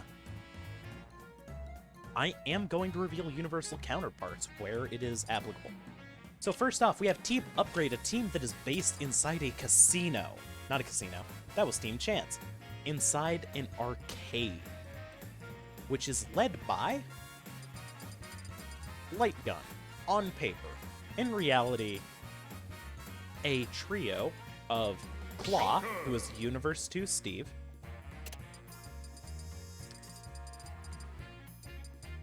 Ticket, who is Universe 2 Tobias. And Tetris, who is U2 Ted, kind of run things behind the scenes. This being the U2 Cringe Boy Polycule. But our participant is Light Gun. Team Universal. A team all about, like, the actual universe itself and, like, keeping it safe and all that kind of jazz. Kind of like your Team Cross, but more about the actual mechanics than about the actual crossover. You know how it be. Is also run by a Falco, that being Coin Toss, who is Universe 2 High Crowler. Light Gun is Universe 2 Quick Draw, who is High Crowler's brother in the, you know, main universe. Sorry, we're hitting the part of the night where I'm a little sleepy. However, he's not the one participating. Who is that? Sheen, who is U2 Carl Weezer. Also, oh, that hurt a bit.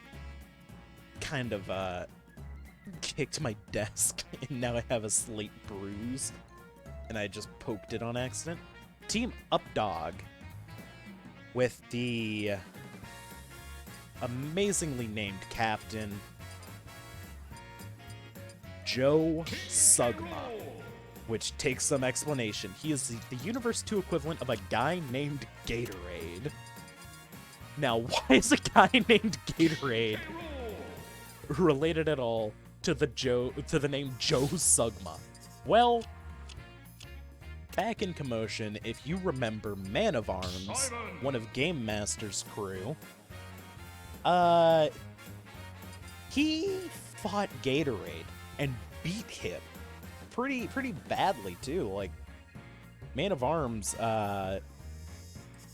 SD'd, then 0 to death, and then proceeded not to lose another stock. And Gatorade has always been a bit of a shitter. So he looks over at Man of Arms and says, You know, you may have beaten me, but you can never beat Joe. Who's Joe? Joe Mama. and Man of Arms doesn't get it. Well, then tell this Joe that I shall be waiting. And tell him to bring backup because you were not a challenge. And then he proceeds to hit people with Joe Mama and like he got the drip and like suck my nuts and you know that kind of like field of joke as his main gimmick, and it's rancid but it's fun.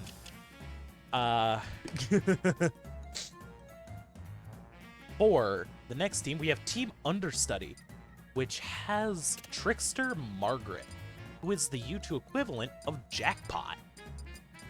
Zelda. Specifically, a green Zelda now. I will explain like how some of these characters act. Like Joe Sugma is essentially the president of a two-person nation. It's so funny. Because they don't really do anything, they're just vibing in a jungle. And making sure that nothing fucked up happens there, like deforestation. Now remember how Steve left Margaret to die in a lab? Yeah, Margaret left Steve to do that. It's fine. Nobody likes Margaret, really. I'm sorry. Team Uncanny. Hey, keep those boos ready because we got Team Uncanny's captain, the Matriarch. The Matriarch. She's a vampire. She is the U2 equivalent of Marie Altairson. Instead of being like a wonderful, nice, caring mother and like actually a great person who helps all the kids out, she just sucks so bad. She's just the worst. I don't want to spoil how because it is in a tournament that there are VODs for. Just look up Zia Snapdragon on YouTube. The BBs will be titled CPU BB and then a number. I'm gonna make them look nicer later. I could not be bothered right now. For Team Unknown, we have the U2 equivalent of Wayward Compass, Pathfinder. He helped lead everyone out of Florida, because this doesn't take place in Florida. This takes place in Underdelphia, which is like Philadelphia crossed with Deep Nest from Hollow Knight. He led everyone out of there, and is a little upset that he didn't get the prize for this tournament by default. We will find out what that is. Then we have Team Unleash, whose captain is Dummy Thick, who is a universal constant. Which means he is one of the pillars holding this universe together. With his fat ass. Listen, I just say things. I'm too tired to function. Anyway, Crisps is standing in instead. Because Dummy Thick is too important. And The U2 equivalent to our pal Simon is instead, and y'all have seen her, Robin. Talia. In this universe, Simon died instead of Talia. Oops. So what's going on in this tournament? Why are all the captains here? Well, they are fighting for a constant orb to become the next universal constant. Why? Because the old one died. This is Alp. If you remember him from the recap, I mentioned he dies if he touches the champion belt. Well, guess who touched the champion belt? Who was champion at the time? Remember Filibuster? Cheat Code. Cheat Code said, hey, I'm going to step down no matter who wins, so there's not going to be a champ match. Whoever wins just gets the belt. Alp wins, touches the belt, dies instantly. Just explodes, has a bomb planted in his chest for whenever he touches the champ belt, and he dies. And the tournament goes on hiatus. This gets worse later. Now a few things. The champion is instead the person who got second place. Rasputin Bophades, the aforementioned best friend of Joe Sugma. These names mean nothing to me anymore. Like, these are just names now, not whole jokes. And every time, like, I say them and remember why they're named these things, it just gets me. I'm sorry. Oh, God. Anyway. Both of these fighters. If you like names like Rasputin Bophades and Joe Sugma, they are a doubles team next tournament.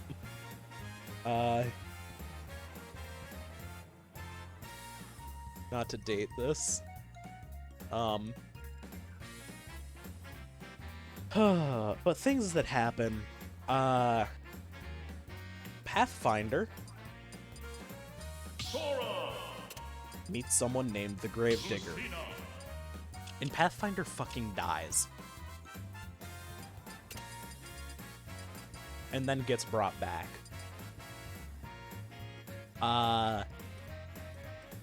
Crisps also fights the Gravedigger. Although she is disguised as his father, who is a cop, and does suck so badly. Everything about this man is atrocious. His vibes are whack. Crisps then gets adopted by Talia. It's fine. He's doing alright now. Talia ends up winning the tournament. Goes to fight Rasputin Bophades for the orb. But finds that the orb is gone. And finds a woman standing in its place. Holding the orb is Cheat Code. And she looks to the two of them and is just like, well, you're too late, but I do commend your effort, so I'm gonna give you this one chance. Strike me down here, you can keep the orb. But, and she absorbed it, I'm not gonna make it easy. And she decimates these two, alongside the Gravedigger, who it is revealed is working for Cheat Code. Cheat Code has a second name, that being Philadelphia. We have Philadelphia,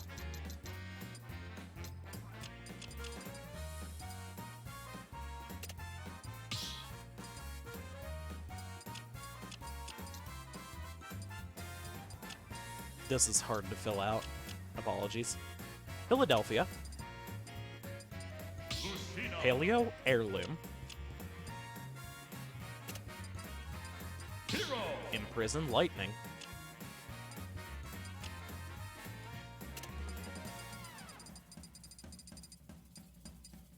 Bowser. Apathetic Delegate,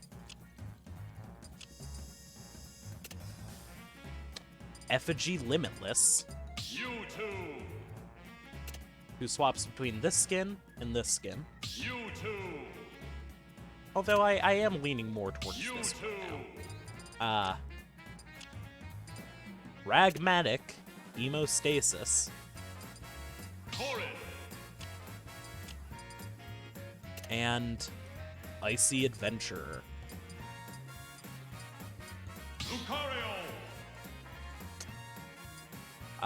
This is the U2 form of a person that we haven't met, named Relic Abyss, who is Billy's, like, old childhood friend. She's about the same across universes. This is U2 Skyfall. He has become entirely lightning. This is U2 Caesar. Philly unethically scienced her own turtle. This is U2 Partridge. He rip this guy. This is U2 Endbrain, another guy we haven't met who is one of Philly's childhood friends. He's basically the same, except he's very unhinged in this one. And this is U2 Icy Navigator, who is someone that again, we haven't met here, but is a member of Endbrain's team. That's like the quickest rundown I can give. Also, inclusivity loss, these two are probably gay. But Talia Robin. and Rasputin don't know who won their fight. They have a little bit of amnesia from some fucked up celestial shit. Also, yes, those 6 names spelled out Philadelphia. It is another celestial team. And they awake to see a stitched together kind of Frankenstein's monster-looking angel, who we will talk more about later, named Anti-Squared. By later, I mean, like, literally right now. Because we're going into BB14. I believe the last BB that wasn't streamed?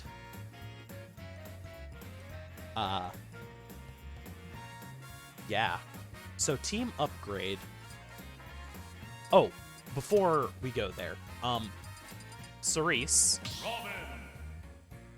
is currently staying with her ex, and Luma. and has recruited a young man by the name of Hyant the Low Wizard, the U2 version of Lowent. Hyant has become a warlock to Cerise, taking the name Contract Enchanted, CE. Anyway, Team Upgrade has Claw, U2 Steve, a man who is left to die in Team Philadelphia's incredibly fucked up laboratory.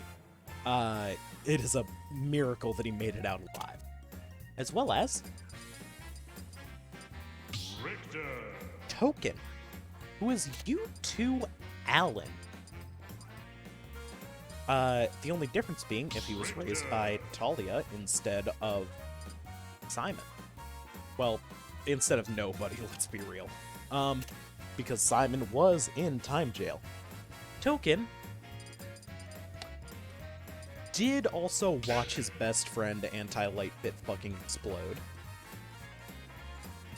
There is the third Gaiden, but nothing plot relevant for BB really happened in it. So I'm just not going to go over it because it was mostly character beats that I'm gonna be real. I do not remember most of it. Yes, he yoinked Talia's color palette in this universe. Yeah, the guy was mostly just fixing the alley. Team Universal has U2 Blackout. You know, this guy, Crowler's right-hand man. who is Power Surge, who is Coin Toss's YouTube right-hand man, so that stayed constant. Then we have someone who we don't know the counterpart of. Selenice Saris. But we later learn that her counterpart is Telepath Hazard, who is the husband of a man named Tony the Tiger. Tony the Tiger is pretty much constant across all universes. These two are incredibly divorced. Yes, we are almost done, Brendel. There are a few more tournaments,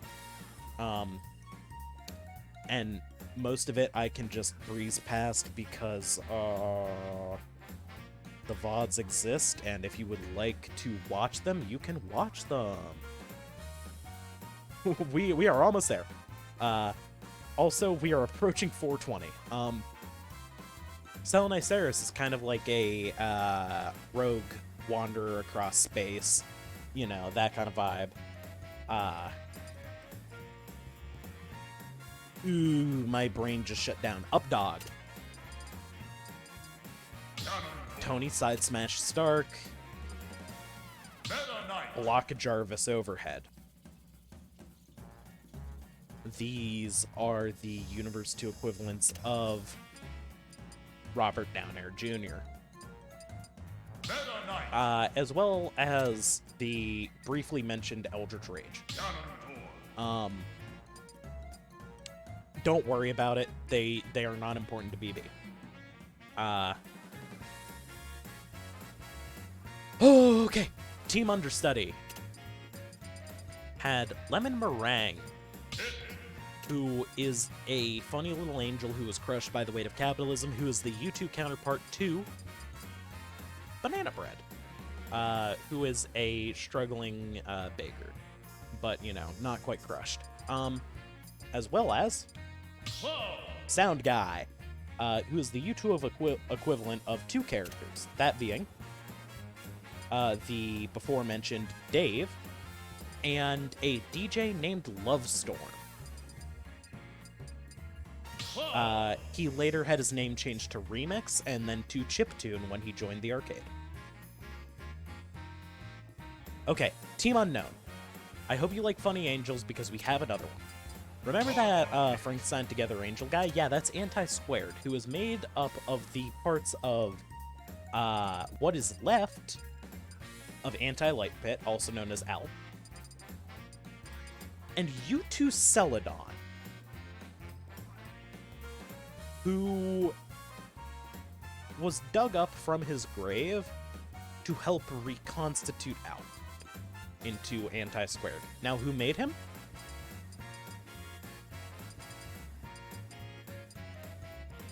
Yeah, it's rough. Now, who did he team up with?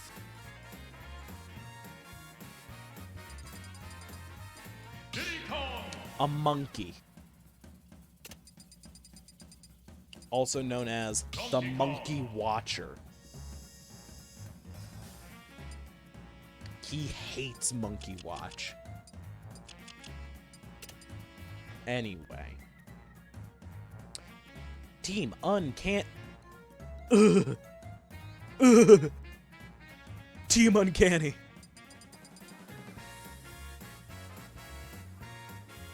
Team Uncanny.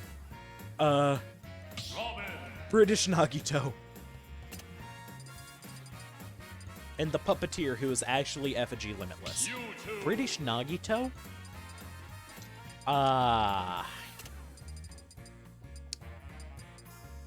Anti kills British Nagito, proccing something called Revolving Debt. Revolving Debt is basically incurring 2 3-stock consequences at once. Anti has to fight the Collector, who is a creation of our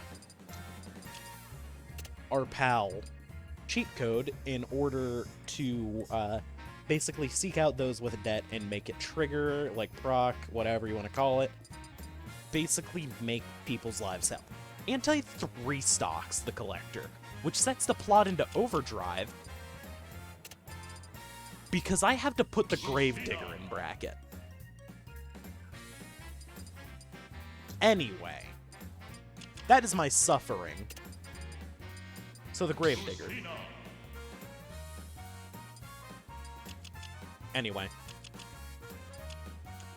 This is why you plan for crazy shit to happen. Team Unleash has Delight and... God, I love this one. Jellyfish. They are the U2 counterparts of a duo named Consequences and Big Sad. Joker. Now, if you're in the Chongo Chord, which I highly recommend, if you like this, please tune in there. There are more fanfuffles. There's more discussion of things like CPU kerfuffle, which is like this on like an even grander scale. Please check it out. Go to the Chongo Show at Twitch or YouTube, and I'm sure you can find it from there. They are from a fanfuffle run by Amper, who is someone who helps Kokam a lot in BB. They are a lovely person to have around. They are from PT Squared, or Patent Pending the Tournament. Read it. It's very good. Anyway. Give me 2 seconds here. I am restarting my audio on my end because, good lord, it has gotten choppy. My game capture is refusing to open. My game capture has stopped refusing to open. I am back, motherfuckers. Yeah, shoutouts to Amper for being a cool person. Also, I know they're watching this, so, hey, Amper, you're cool.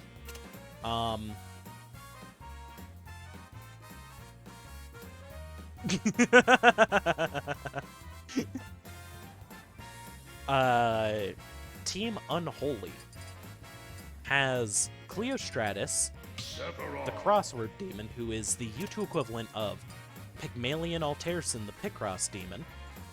He sucks. He's a bad dad. And Liar, who is just kind of here.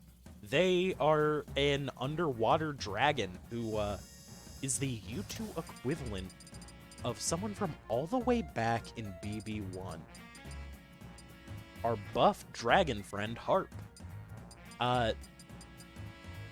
They're a twink in this universe. That happens a lot here. Long story short, and the rest of BB you can catch the VODs of. I will be linking my VOD channel in my description soon. I really should have it there, I just have not thought about it. Some major plot beats that happen. Cell becomes Scorching Echo, one of the members of Cerise's new team. Yes, everybody became twinks except for Alan, who became just ripped. Absolutely just shredded. Cell becomes Scorching Echo. Honestly, that's the only really big plot point. The rest of it was just a lot of vibes and having fun. It was revealed that Jellyfish, our good pal, Jellyfish, who is a chaotic motherfucker, killed Celadon in a Walgreens? Listen, if that's not a selling point for this, I don't know what is.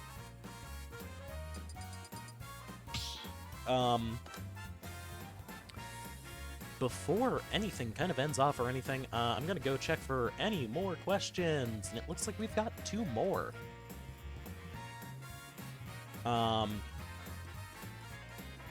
Basalt asking if their cat Alfie can send in a BB Ohio submission. Absolutely. Please do. I would love to see what your cat comes up with. And Garf, what are your favorite and least favorite things from other fanfuffles that just made their way into BB through how interconnected fanfuffles are? My favorite is the narrative structure, because everything kind of owns.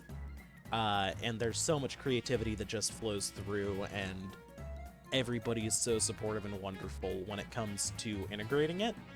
My least favorite thing is Canadian Ben Shapiro.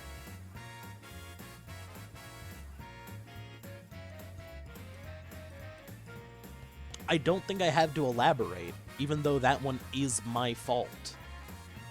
Partially.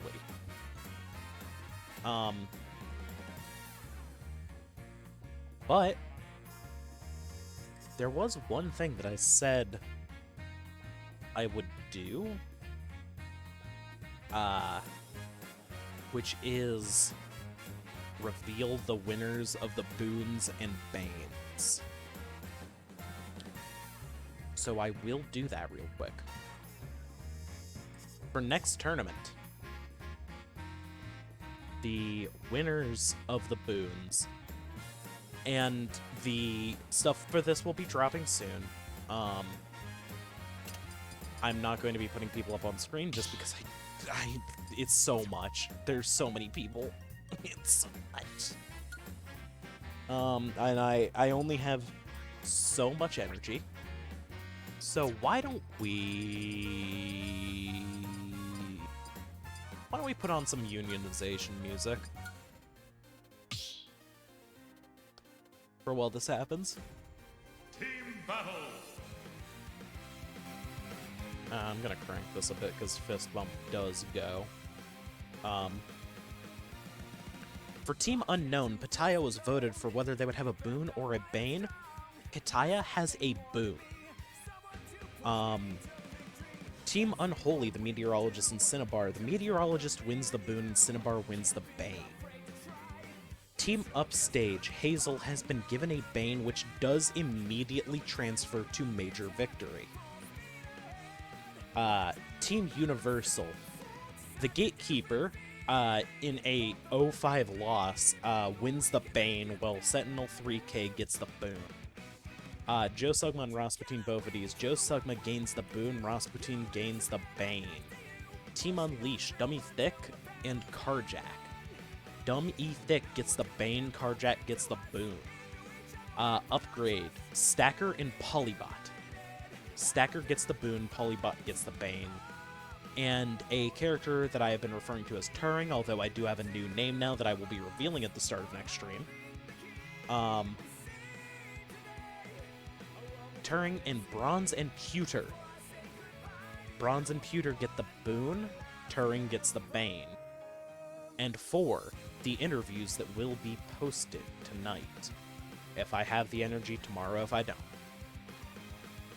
The vote is tied. What does that mean? We'll find out. It certainly will be something.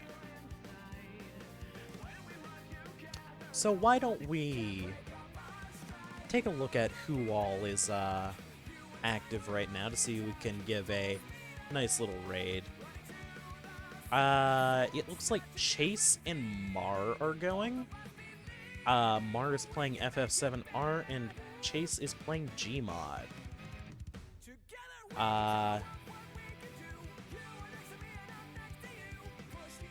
What do we think for a raid phrase?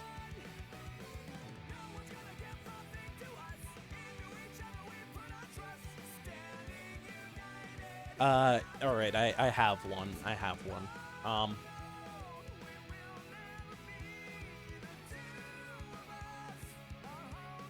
Alfred and Dev? Okay. They just are not showing up on my channels, which is weird because I'm following both of them.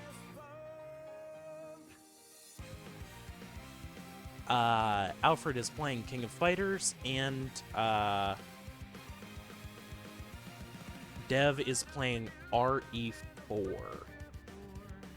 I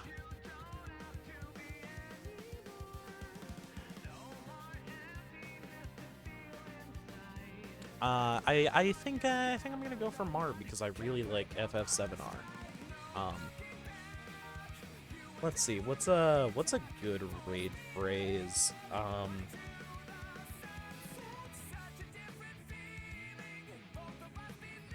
Okay. The raid phrase is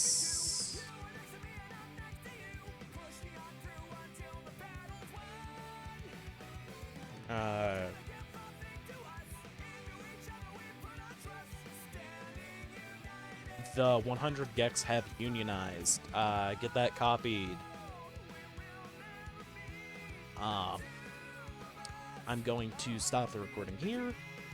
To those of you watching the VOD, have a lovely evening. To those of you in the stream, have a lovely evening, but we are also going to raid.